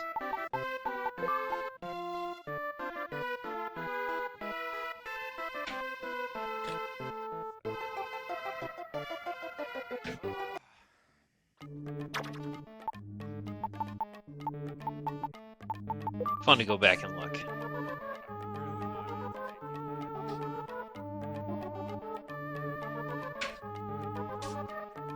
Giddy likes it when you say the X, the hard X in Faxanadu, not Fazanadu. Faxanadu? I think that's what everybody normally pronounce it as. That's what Americans call it, yeah.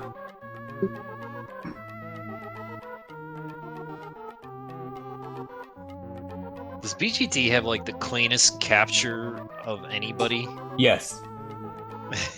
Like he put a lot of work into his capture. Well, part of the trick is that he has a particular capture card, and it's the best capture card for pure quality.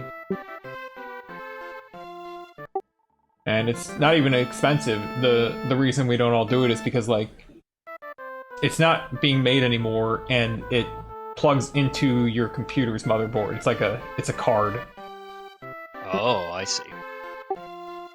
And it's an actual card. It's not just a USB. Yeah, and it's not. I wouldn't say it's fussy. It's not simple plug and play.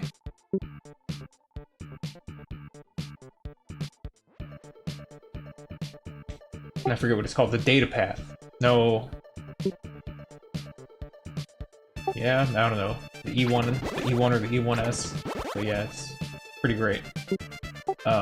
It comes down to even, you know, the kind of video cards like Joshy and I have and Light. The color space that they're using is like a compressed color space where it's like 4:2:2 or 4:2:0 ratio, and the one BGT is using is 8:8:8. It's like exact correct colors, no smearing, nothing. Oh.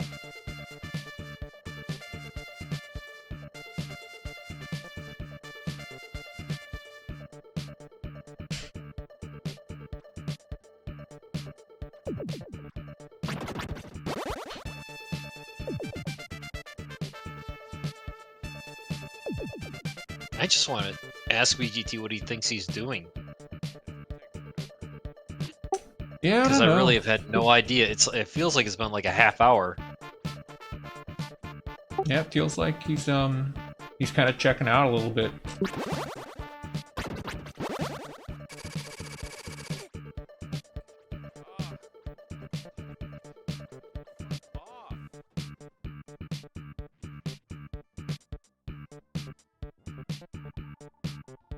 Oh, Josh, you got the delicious seeds. Oh, that gives you the Psycho Sword? Yeah, the squirrels love them.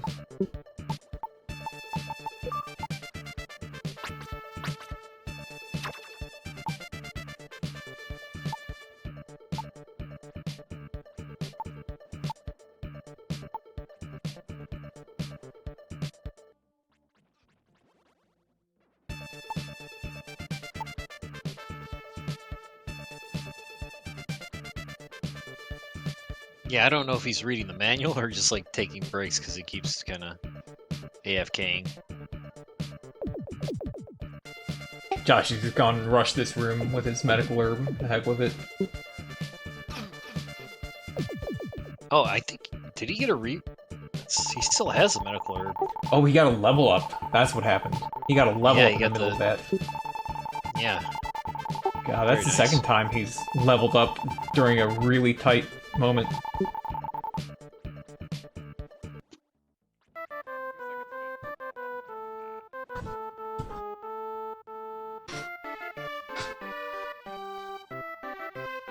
We found a strange bottle.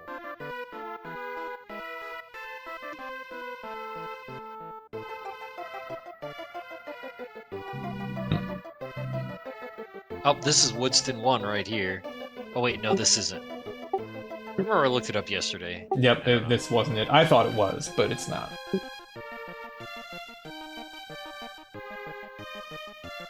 Yeah, it was hard to remember. It was hard to go back and look through footage and actually figure out which one it was. Horsehead percent? I mean, that's a great idea for a race, too. And if they're doing horsehead percent, they might as well do Bagu percent. I was enrolled in that, and then when this popped up, I was like, I don't know if I'll have time, but they had that wrapped up by, like, 45 minutes before this race started. Oh, so you opted out because of this? Yeah. Yeah.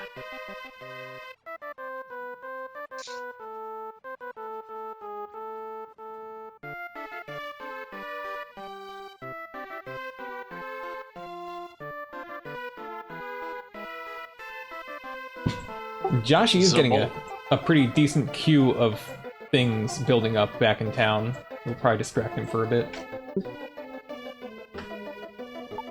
Yeah, I was gonna say, he seems like, you know, after that first gem backtrack, probably shouldn't have taken, that the game shouldn't have put there. Looks like he's doing just fine here, going through, and area's definitely more linear. You're not leaving anything behind, not getting lost, just kind of going.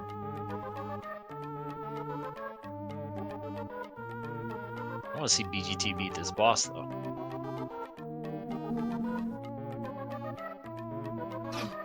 Oh, here we go. This is Woodstin 1 right here. Yep. Just stand on the spikes.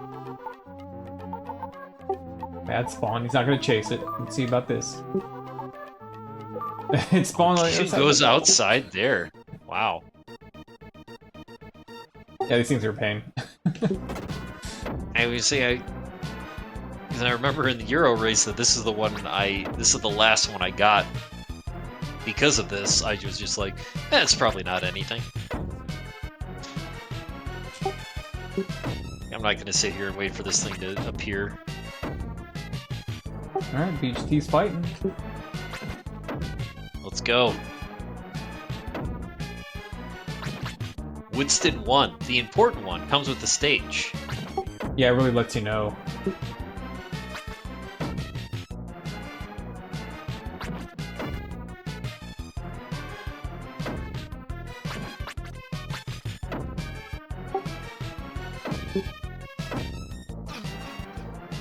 I mean, yeah, BGT's got it. He clearly can do it. Good rhythm here, yeah, overall. Whoops. That's why I don't like... That's why I don't think that the side conveyors are good. Unless you're practiced. I think that's why they're there, is to just kind of throw you into danger. I think in the Japanese version, they aren't conveyors. Or they all go... there's something different in the Japanese version. They either all go the same direction, or they just don't convey you at all. Oh, he's using that? Yes, dude!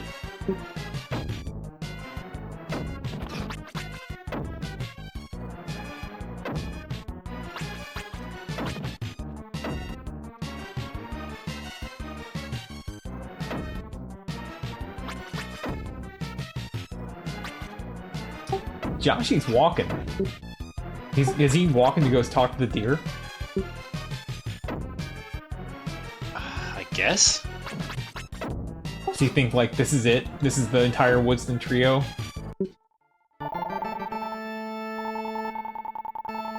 It's a variety show.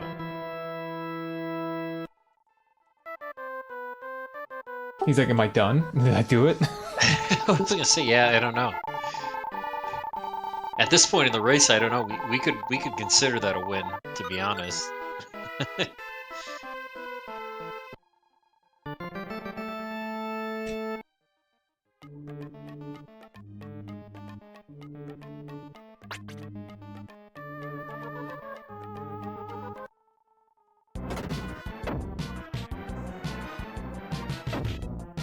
The deer goes solo. Joshy just pulled up. I think he pressed start to pull up the scene information, and it let us know that the inside of this house is called Squirrel, comma, the Exchanger. Oh wow, so they have a name for those indoor screens too? Yep.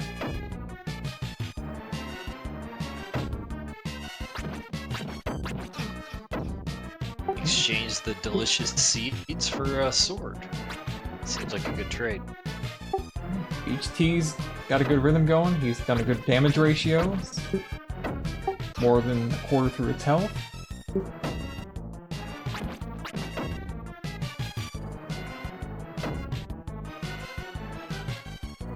Being patient, not going when it's not looking good. A little bit of greed, though.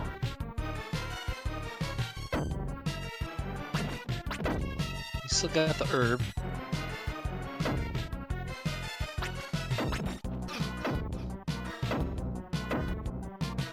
So he's not that far behind.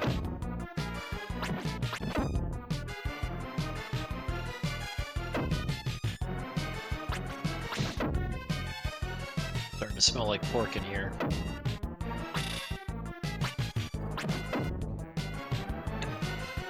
And that's not a comment on the game, that just means my ribs are ready to eat in an hour. Oh, okay.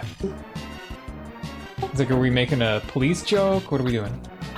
Yeah, sorry. I just smelled pork. Thought maybe And I you was just like, like oh. zoned out into Wayne's World for a moment. I definitely smell a pork product of some type. Yeah, he's there.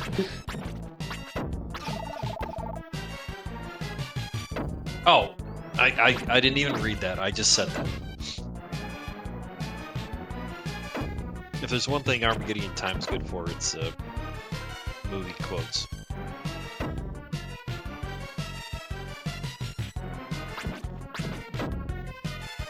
Oh, ouch.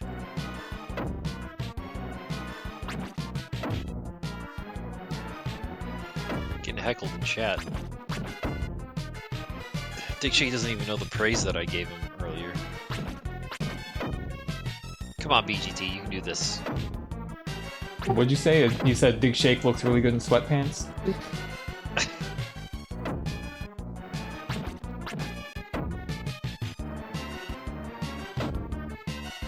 Joshy's going back to get a medical herb? He was good at Zelda 2 Randomizer, 8 years ago. He did it! He did it!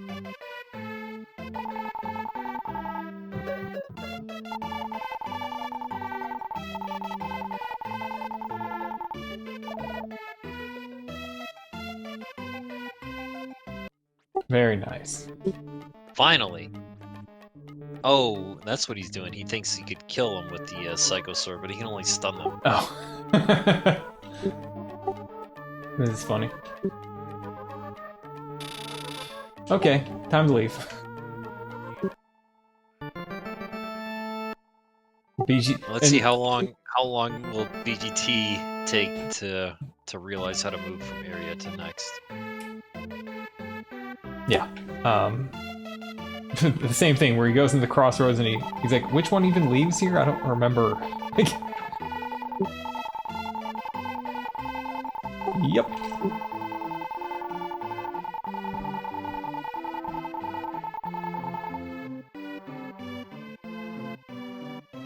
Oh yeah, what is her mother doing right now? I don't know if that's ever hinted at. Lisa, Josh was talking to Lisa, talking about people coming back as different creatures. I don't know. Leo's wife? Leo's wife, yeah. Leo never. I don't think Leo ever talks about his wife. He was married to his inventions. But Lisa misses her mom. I wonder if she's one of the tulips in town or something. Well, who's that lady standing next to her? It's her caretaker or something, right? Not. I mean, She wasn't there earlier. Yeah, she gets unlocked at some point, but I don't think she's particularly consequential. She's not Lisa's mom. Dental plan.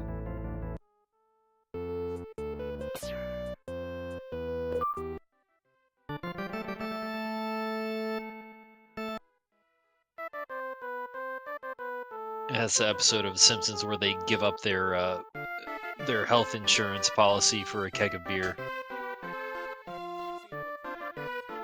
Which would probably work 9 times out of 10. That's a good health policy, right?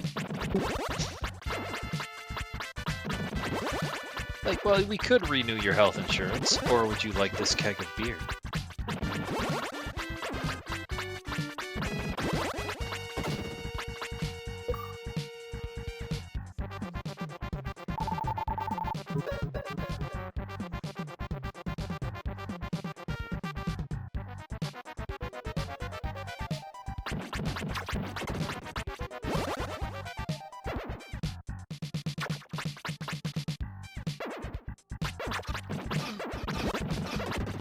Yeah, I was kind of thinking,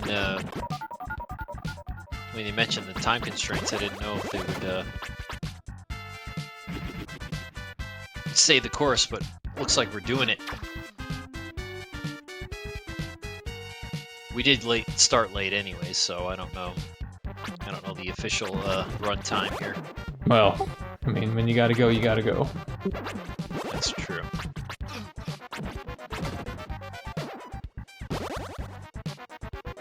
Is this actually close? No. Well, maybe. It depends what BGT does, but BGT wasted like a half hour just running around looking for stuff that wasn't there. Something to do that wasn't fight the boss. Yeah. Or that was the only thing to do, so...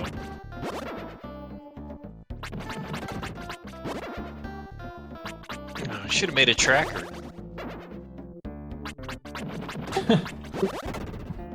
Fill in each Woodstin. Yeah, just Photoshop this layout thing where this AI generated image of the Woodstin Trio. Josh is not far off. The only extra part about this is like you do need to. You need like the leaves, so you have to do that whole turbo grave access. You know, unlock a mole and a crocodile that like leads you to Turbo's grave so that you get the leaves. Yeah. So that the raft trusts you. It's quite a bit, and Josh always goes like, "This fire temple is going to take up a bit of time because of the hot bridges that damage you when you walk on them."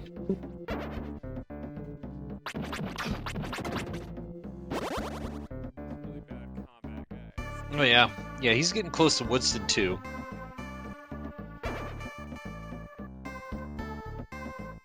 I wish the band members had names. I didn't even consider that.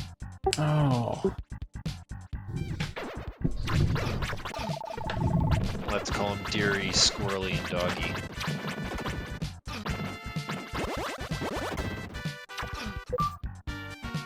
You can't kill those, Josh. He still thinks he can kill them.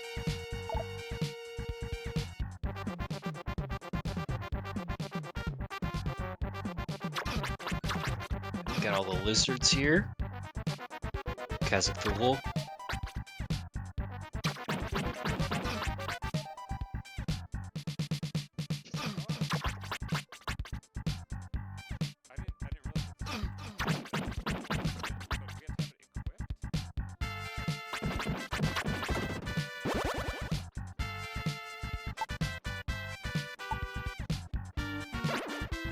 Let's see, do I have any Dick Shake stats now that he's here?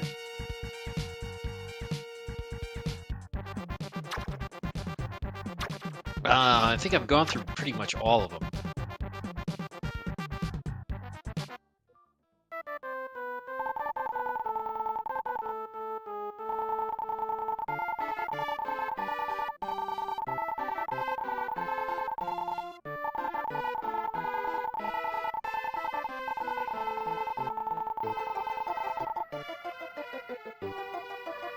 Classic Zelda 2 randomizer race.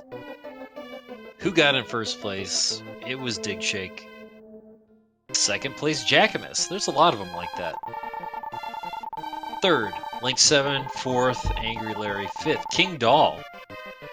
And 6th, bentglasstube with a time of 4 hours and 9 minutes. I can't believe these guys had that high times for a Zelda 2 randomizer seed.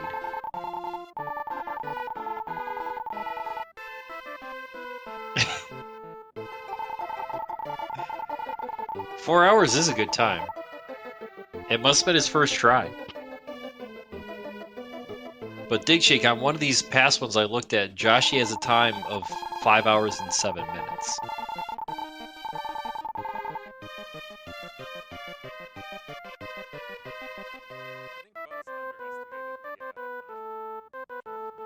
I don't even remember.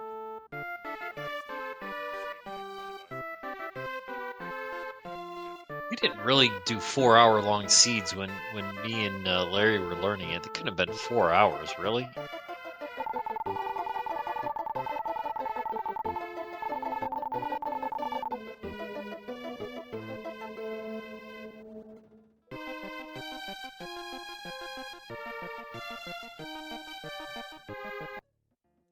Joshy releases a crocodile.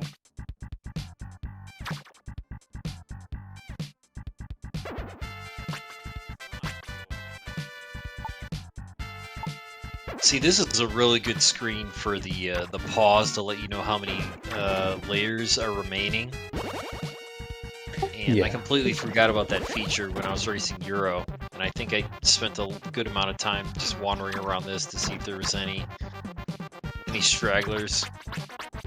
Yeah, this is a room that I had in mind when we were talking about how far Joshy really is from finishing it. It's like, yeah, this room alone. Then the next room's really the big one. Yeah, but I'm just thinking if you know, oh, these these metal guys, I can't kill them. We know there's only one layer. You know that you're clear. Oh, there's also this other. Well, yeah, there's another layer. And you can't get to that one. No. So killing these ghosts doesn't do anything. I mean, he'll get access to it when after he gets through the next section, but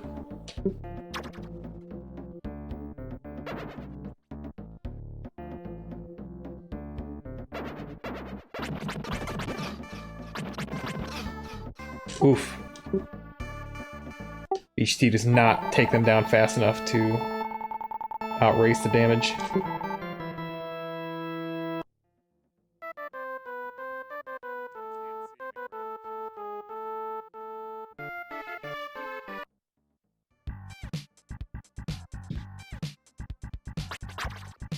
Here you go.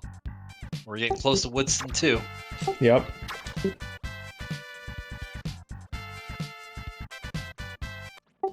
Have we seen the flaming demon enemy yet?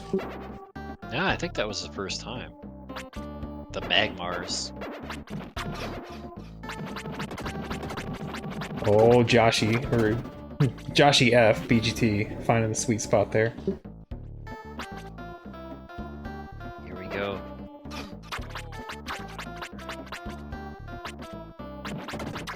And with that layer, Joshy D released the squirrel. That's 2 out of 3.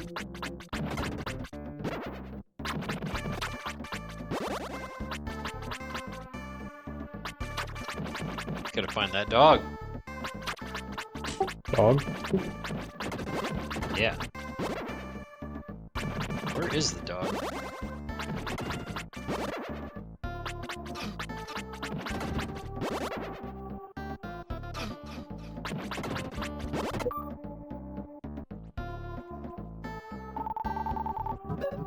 I really don't think it's that much farther in, you know, because this is all going to be pretty linear. I bet he's going to take that gem back just to go talk to the.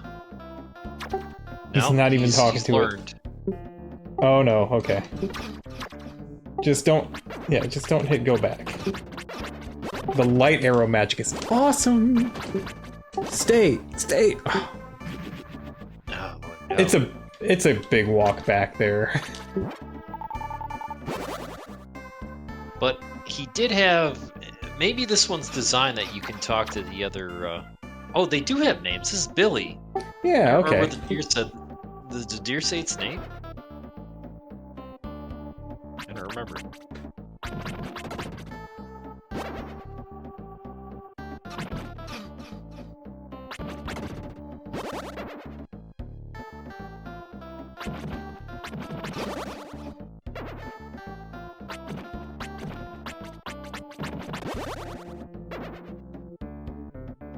This is the toilet joke. Oh, there's an outhouse.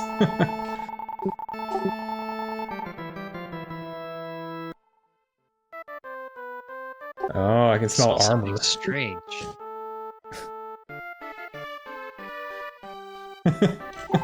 Hero.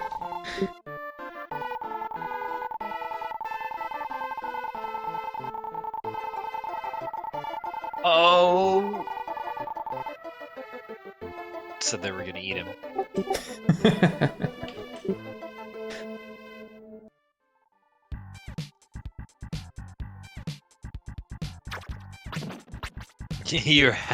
You have to look at the menu when you get in that text. Have to see the joke.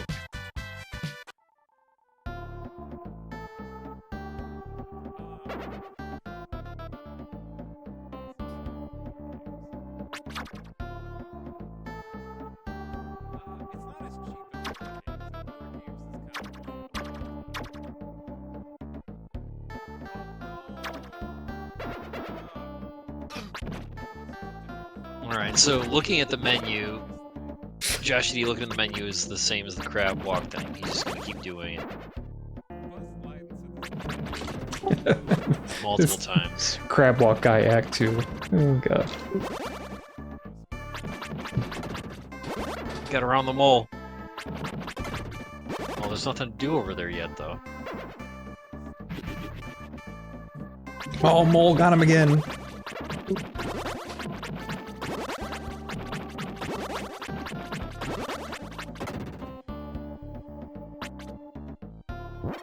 Oh, that's Turbo's grave right there.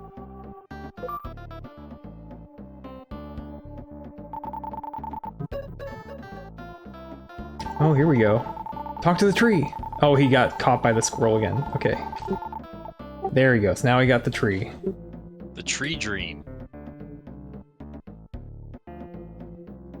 Oh, and he sees that he can equip the light arrow magic. That's good too.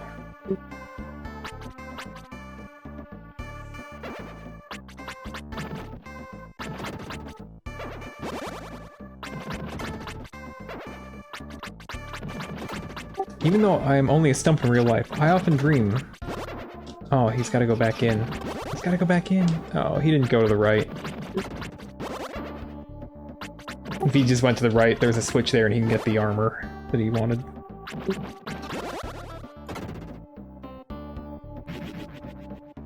Right, because that's the theme. They're telling you. You see a place in a dream, go back to that.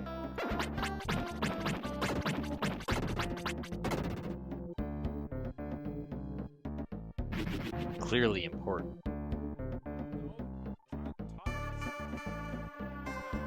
Everybody keeps talking about the sleeping thing. Beach tea, steaming forward. Yeah, Keep going. he just missed. Yeah, He two didn't- layers. He missed nothing important. That's the thing though. He's skipping nothing important. This is awesome. Watch this. Just boom, zoom. Don't skip this one. Oh no! Go back. Go in there. Just don't.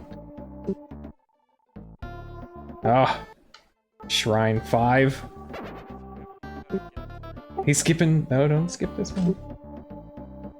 How did he know that this was the right one?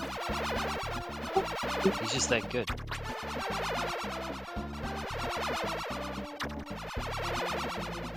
Oh, he doesn't like it. Yep, I could see that. Like, how could this one possibly be important? Yes, important to our very important goal.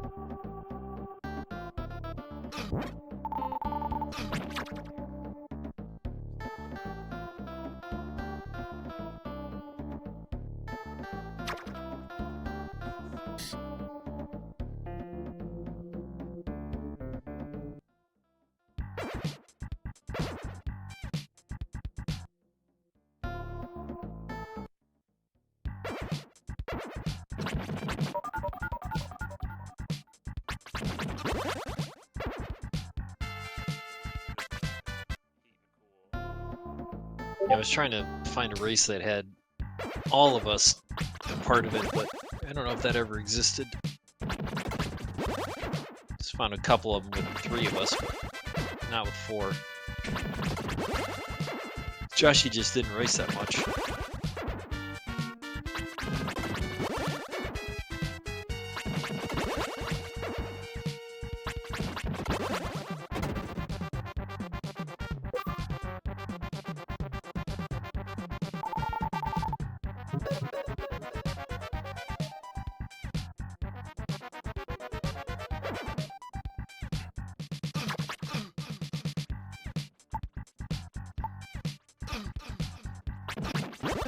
The Liz robes.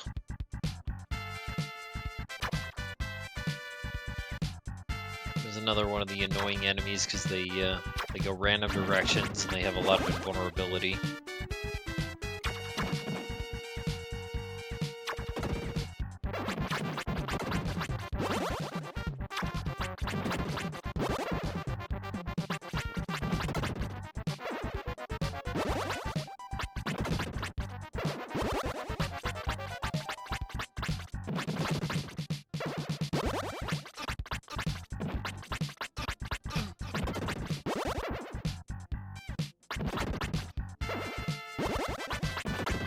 Now you get the same thing with the automatons.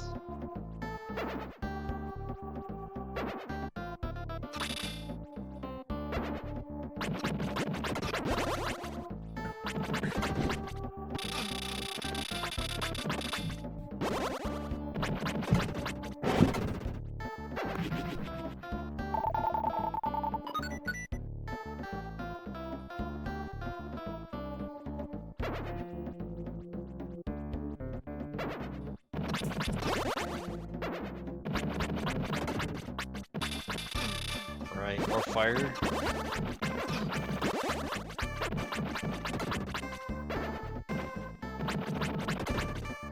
BGT skipping the right things, definitely catching up. Yeah, except for that he did skip one of the Woodstins, so... Yep. Still,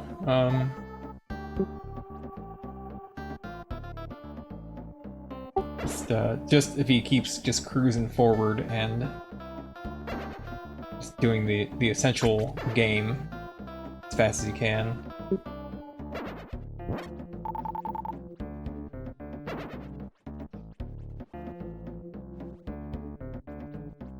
Joshy's actually cruised forward pretty quickly on this room. He's near the end of it.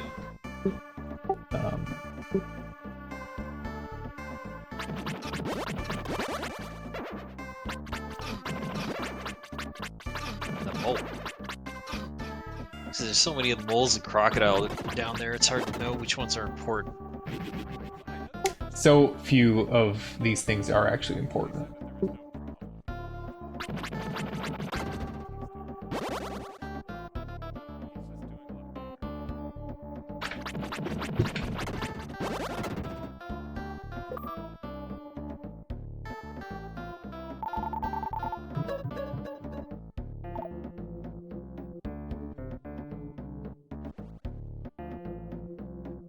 $710 gems.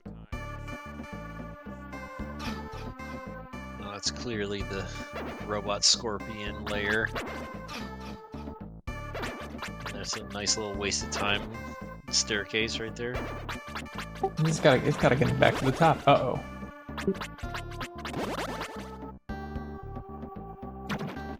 Did he leave something behind?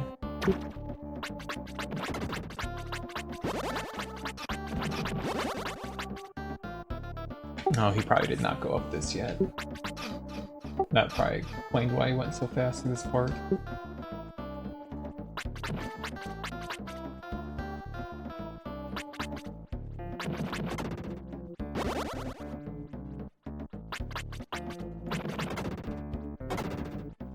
scooping up the metal scorpions. Yeah, he found the sweet spot. Oh, he did need this. This is an important layer.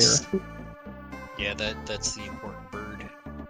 Because I believe that one's sleeping. And that'll give you... Yeah, Josh is really close right now. Yeah, he'll have to go into the dream and unlock the path to Turbo's bones in that dream.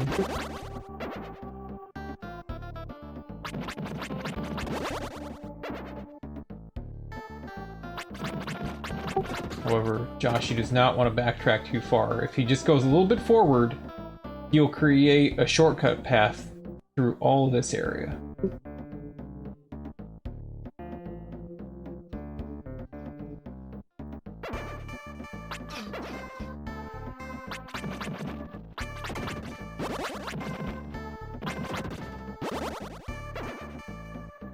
Yeah, it looks like he's on the right path now. Because this is where you get the, yeah, you get the path that brings you back, and then you get the raft that tells you, hey, I don't trust you. Alright, here we go. Talking raft. Oh, he didn't go up.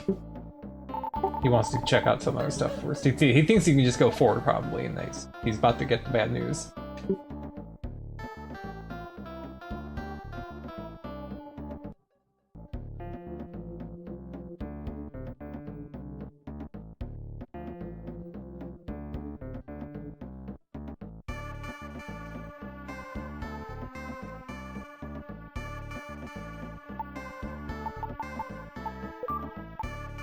Yeah, this area is pretty confusing at this point. There's so many different staircases.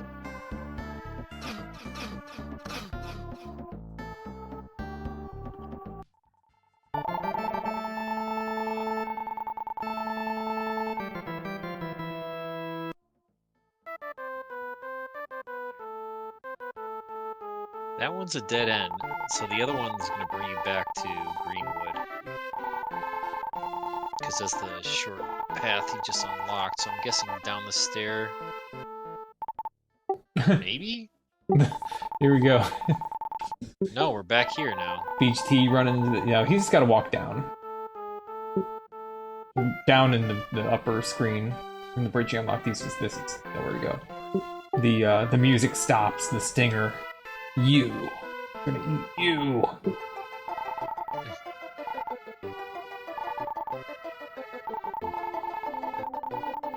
What does that smell?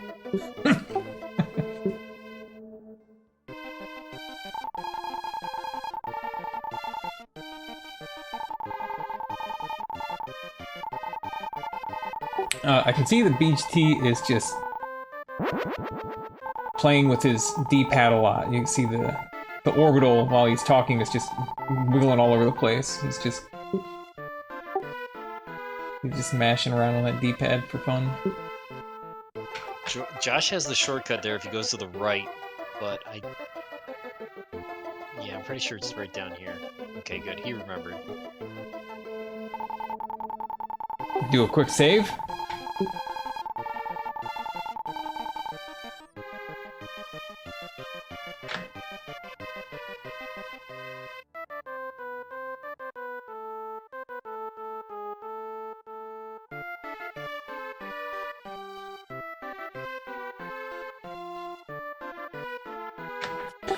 Why am I following you? Well, it's purely coincidence.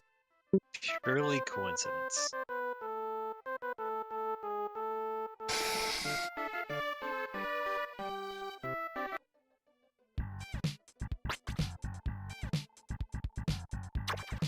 There you go. He's gonna get all the hints right here.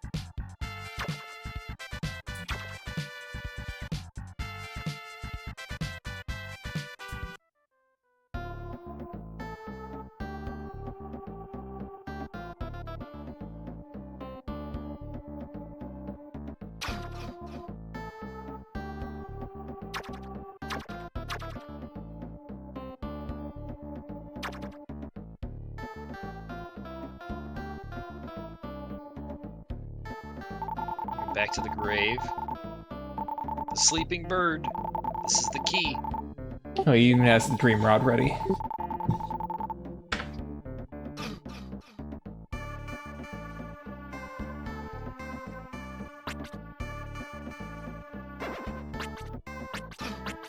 Turbo.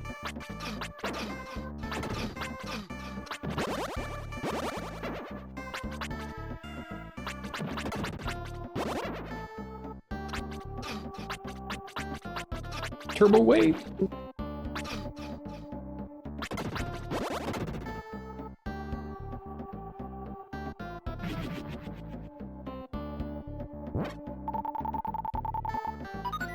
Gotta get under turbo.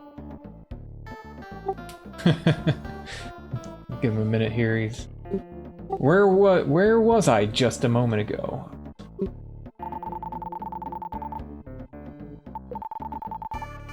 I hear someone snoring, but I can't tell from which direction. This reminds me of the cat that I had that snored, and it sounded like an ambulance in the distance.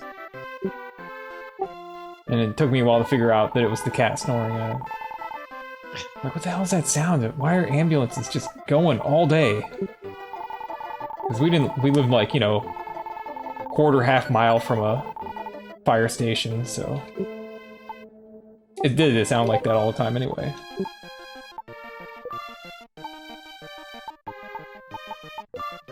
Oh, Joshy's gone back in, but he hasn't picked up the greenwood leaves yet, so hopefully this will be a quick check of him now going forward, not backward, forward. Yeah, because there's no way you can go. And just straight up through the shortcuts. Yeah,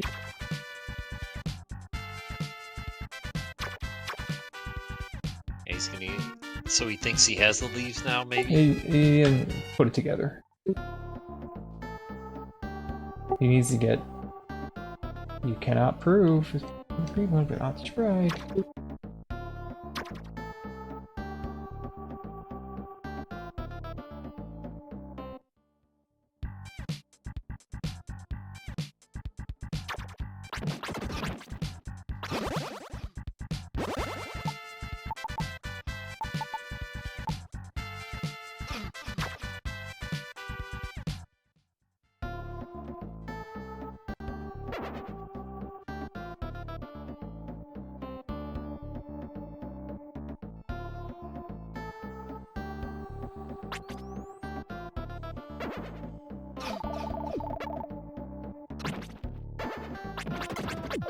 Save again.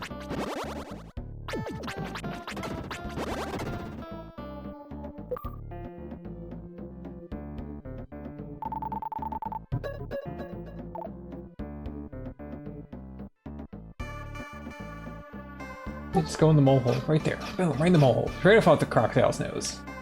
Yeah, there's a lot of mole holes. There are. Oh, crab walk.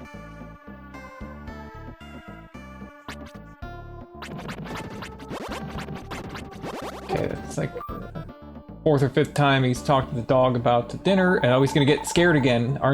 Aren't you surprised? It's been 5 times, guy. Like, no, I'm not surprised. That's all the mole does. Doesn't want to go underground.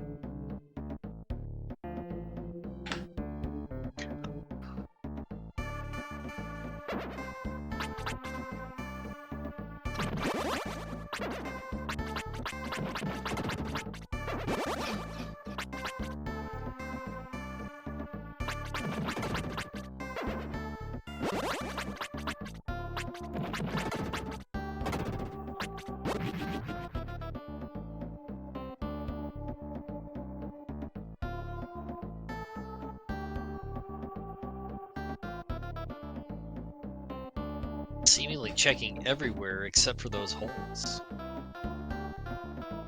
Which is interesting because he knows he can go down them. I gotta say, just go in the holes, man. You've done everything. Yeah, it's just...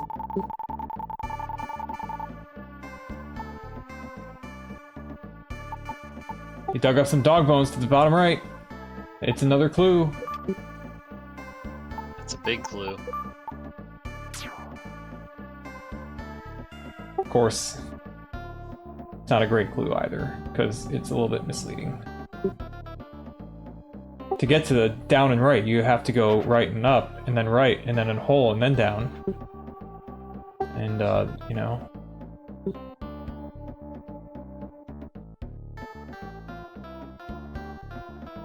Yeah, and he thinks it's right there. It's literally in this room, right? He thinks there's a passage or some way through.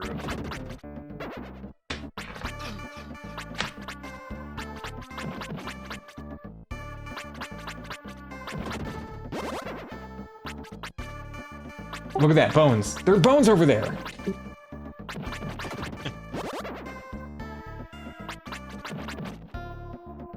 Oh, he's gonna get it.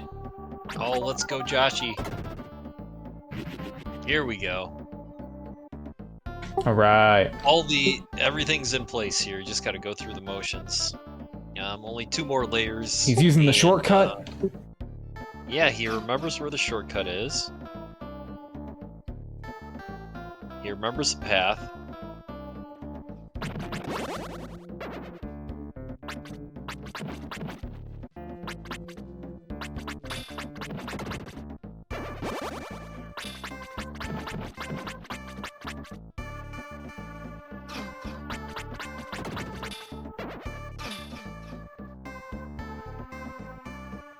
Josh has fired off a lighter over his... Like, I don't know if it... Like, this raft better not be blocking me again. I've got the leaves.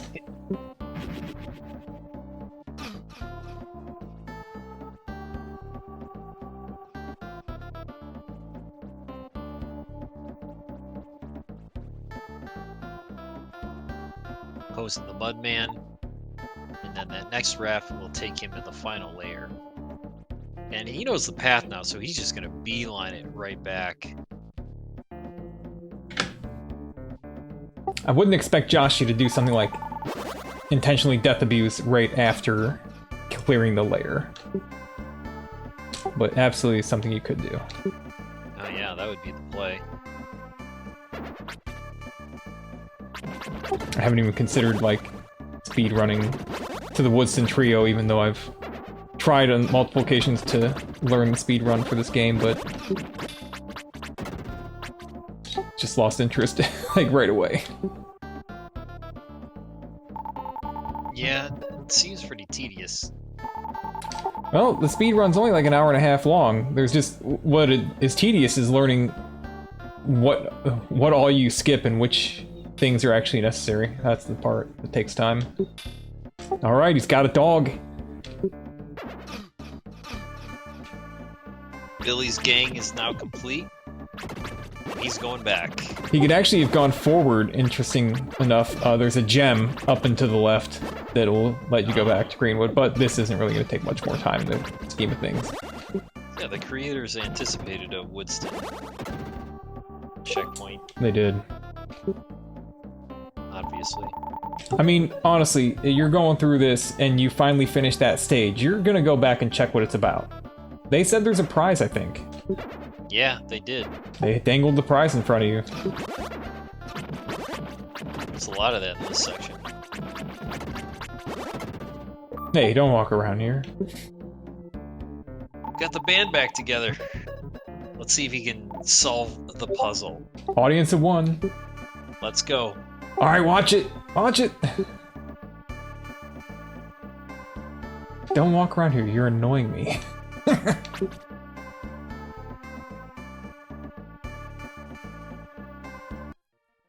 Here we go. You must try and guess the real squirrel me.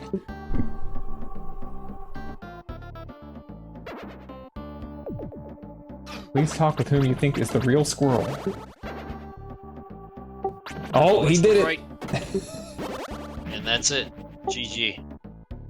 GG, knobs. Oh my goodness. Did I do it? He did it. Hooray. Jesus. Too bad we don't have a timer. Probably, yeah, like 2 hours, 10 minutes maybe. Oh, see, that's what BGT's complaining about, some clue. That's what threw him for a loop. Let's get him in here and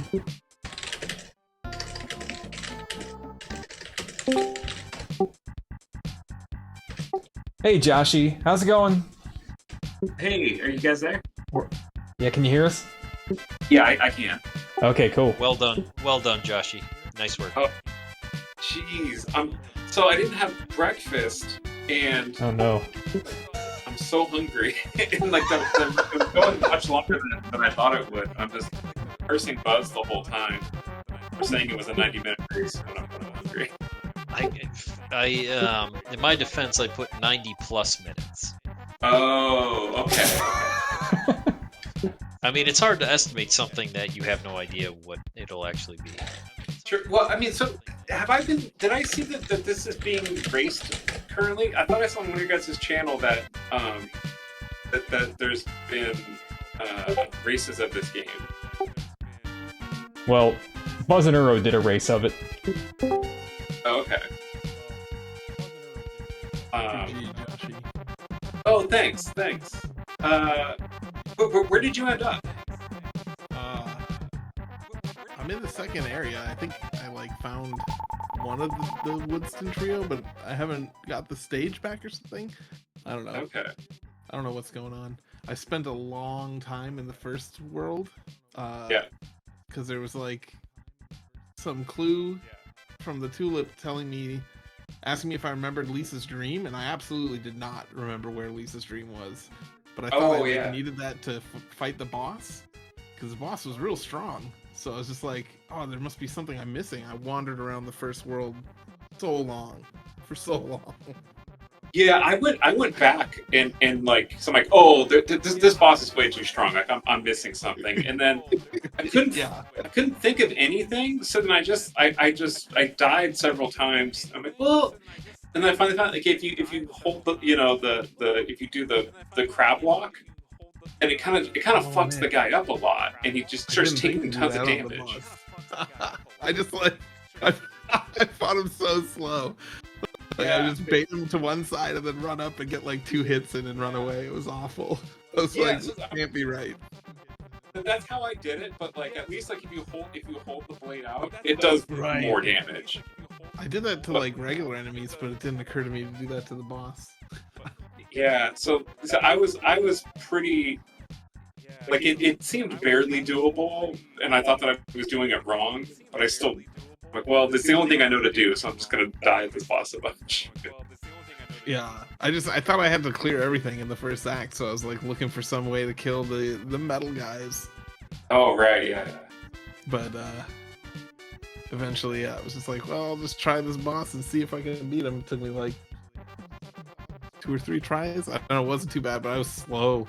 Yeah. And then I was like, man, I've been in this first world for like the 90-minute estimate, so this isn't looking good. yeah.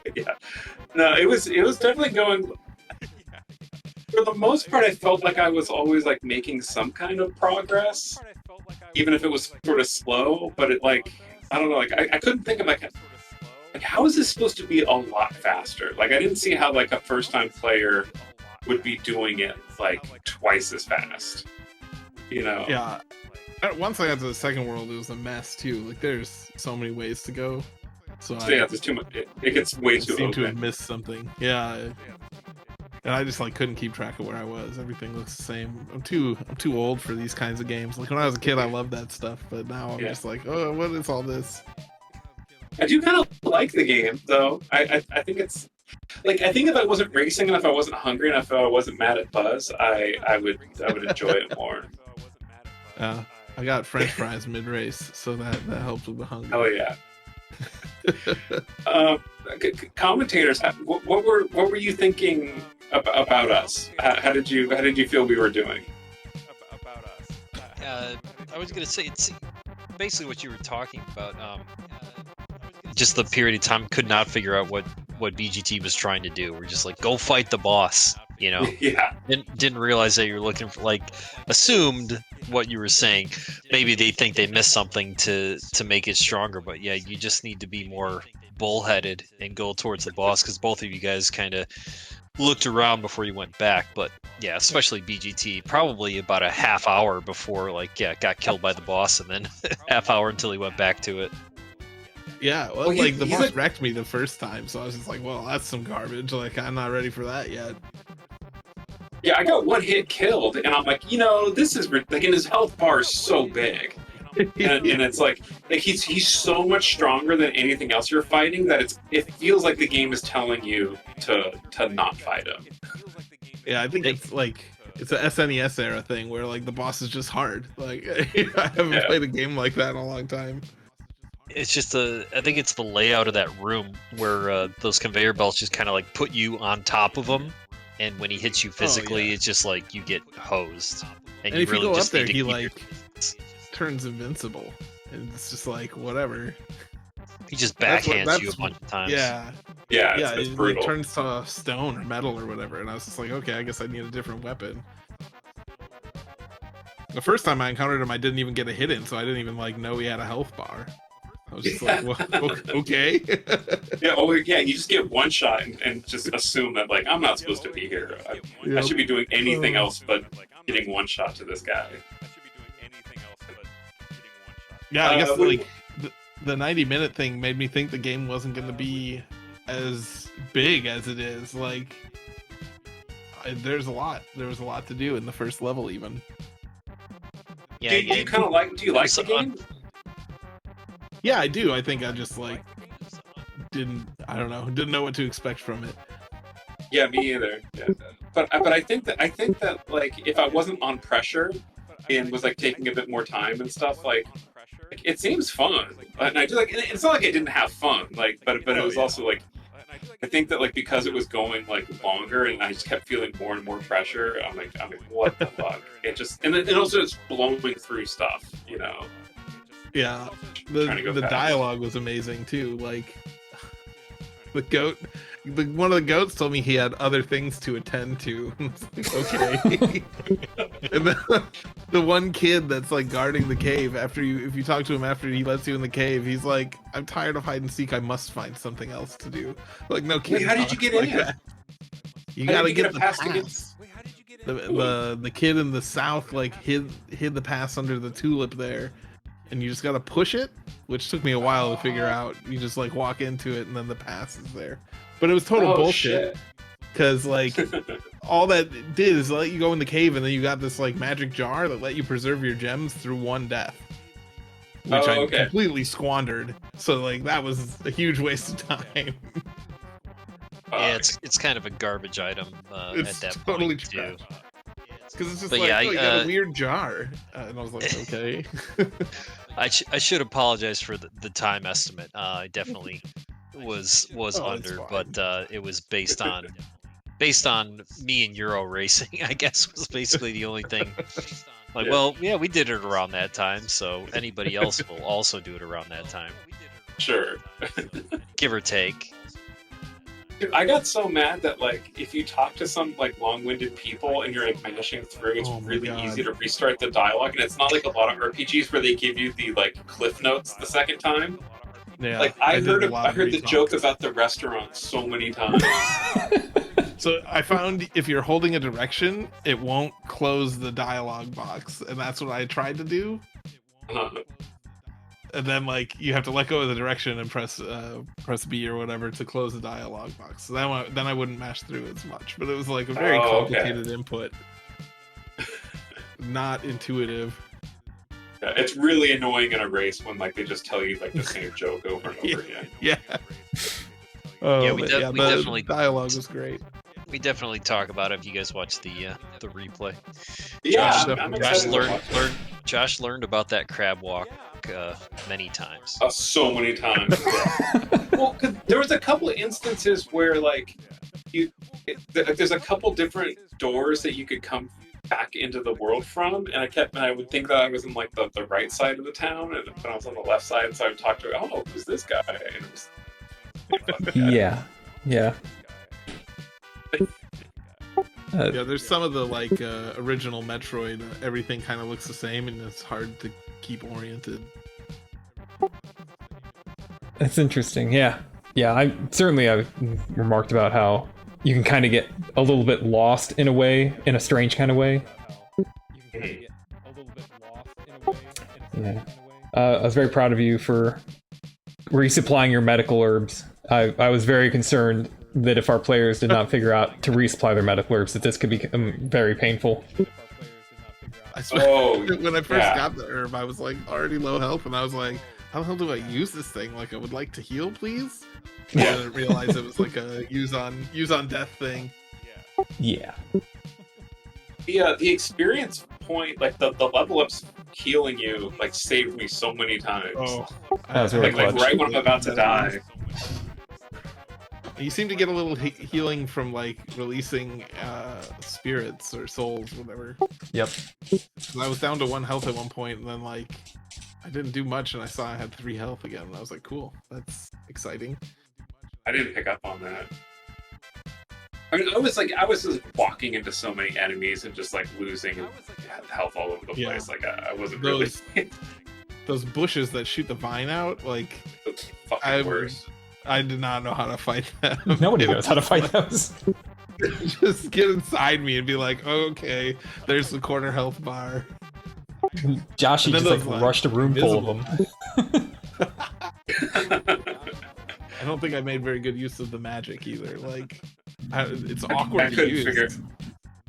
Well, the first 10 minutes was just me hitting every button over and over again and not figuring out what does what. Like I still don't really understand the buttons, and the magic is, I think, total bullshit. That it just that fire magic, it's just wherever the thing is, it shoots in front of it, which is like really useless. And you can like control the little orb to some extent can you? too. It like goes the way you're going. So like, if you're up against a wall, it'll go forward. If you're walking into the wall, it's really strange. Yeah. It's a very difficult mechanic to master. I guess I it's also the- forgot the buttons a lot, and I pressed the like bring up how much XP I need menu a lot when I didn't want to bring that up. I was hitting menus all the time. Like two of the letter buttons are menu buttons, which seems a little excessive. Like I don't need that many menus. I'm really pissed that the vacuum to pick up the gems doesn't work all that well. Because like it says that if you hold left yeah. or right, you'll absorb them, but it's not like You know, have to be like schmucks. facing them directly. Yeah. I wish that worked really well. Like if it would like vacuum Yeah. the whole screen of items up, that'd be so sick. Yeah, but I like never use magic, so I kind of just stopped caring about picking up the gems. Oh, is that all they're good for? I thought that was. I think thought so. you had to get this for experience. Nope, Oh, just magic points. Oh shit! Yeah, I would have left him alone. Because, I mean, I never used the magic, and I didn't found a good use for it. Yeah. Yeah, I got a second magic, but I think I cast it once, and that was it. Well, It looks like it could be good. I hope you guys find the time if you enjoyed it to keep playing. Oh yeah, I think Yeah, I'd play this game. I like the other games from these developers, so I don't see why I wouldn't like this one. Yeah, I'm gonna save this that way I can play it. I've got a couple games that I'm in the middle of right now, so like if I Yeah, stop I like- playing this terrible RPG, I'm gonna forget what I'm doing in it. I love terrible Let's start RPG. over at some point. I'm now in the middle of making maps for the terrible 3DO RPG that I was gonna make you play, because now I'm Yeah, playing yeah. it and I'm making maps to speedrun it. Jokes on you. It's gonna be great. Oh yeah, yeah. We're still Backfire. waiting on the release of the Josh ED RPG Maker game. Yeah, You That make an one's just RPG like- Maker game? yeah. So it well, yes. It's part dating simulator as well. And we got pretty far with it, and Man. Game Boy James is helping. But then it just like it is a bit grindy to do, and we spent like several weeks in a row. Like, okay, we need to actually play some like game to kind of get our zhuzh back. And I do want to get back to it because we're it should be fun. I mean, I'll play it. I'll play the hell out of it. Yeah. 'Cause it was originally like the idea was like, oh no, it's it's an excuse to make a game where like you could go to like any girl's room and like take her underwear, and then it got a little bit more serious and complex and stuff. But we gotta. We do want some juicy dating choices. Amazing. Well, I appreciate you guys setting this up. You know, it's always fun to hang out with you guys. I'm interested to hear the commentary. I hope you shred us because you know, like that's what's gonna make it interesting. Definitely deserved any shade thrown my way from this. I'm gonna feel so bad for you. I feel like I really got lucky, like actually beating that boss because I usually don't. I usually don't do well with like learning how to fight a boss and actually disciplining myself to do it. So I did feel proud when I beat that guy because I worked hard at it. But usually I would just continue to just push into him and match. Yeah. We are proud of you. Thanks, bud. Well, thanks for doing this for us. We are proud of you. Yeah, thank you yeah, for I'm setting it up. It was a lot of fun. Thanks for doing this for us. Totally. And then yeah, Buzz. Anything I said, I kind of take back. I was getting hangry. It's all right. I've probably said worse. Yeah. It's all right. I've probably said worse. All right, guys. You have a good day. I'm gonna find some lunch and hope to see you around. Yeah, happy Saturday. All right. Yeah. Bye, everybody. Bye bye. Yeah, happy Saturday. Bye, everybody. Okay, so if you're Peace out, y'all.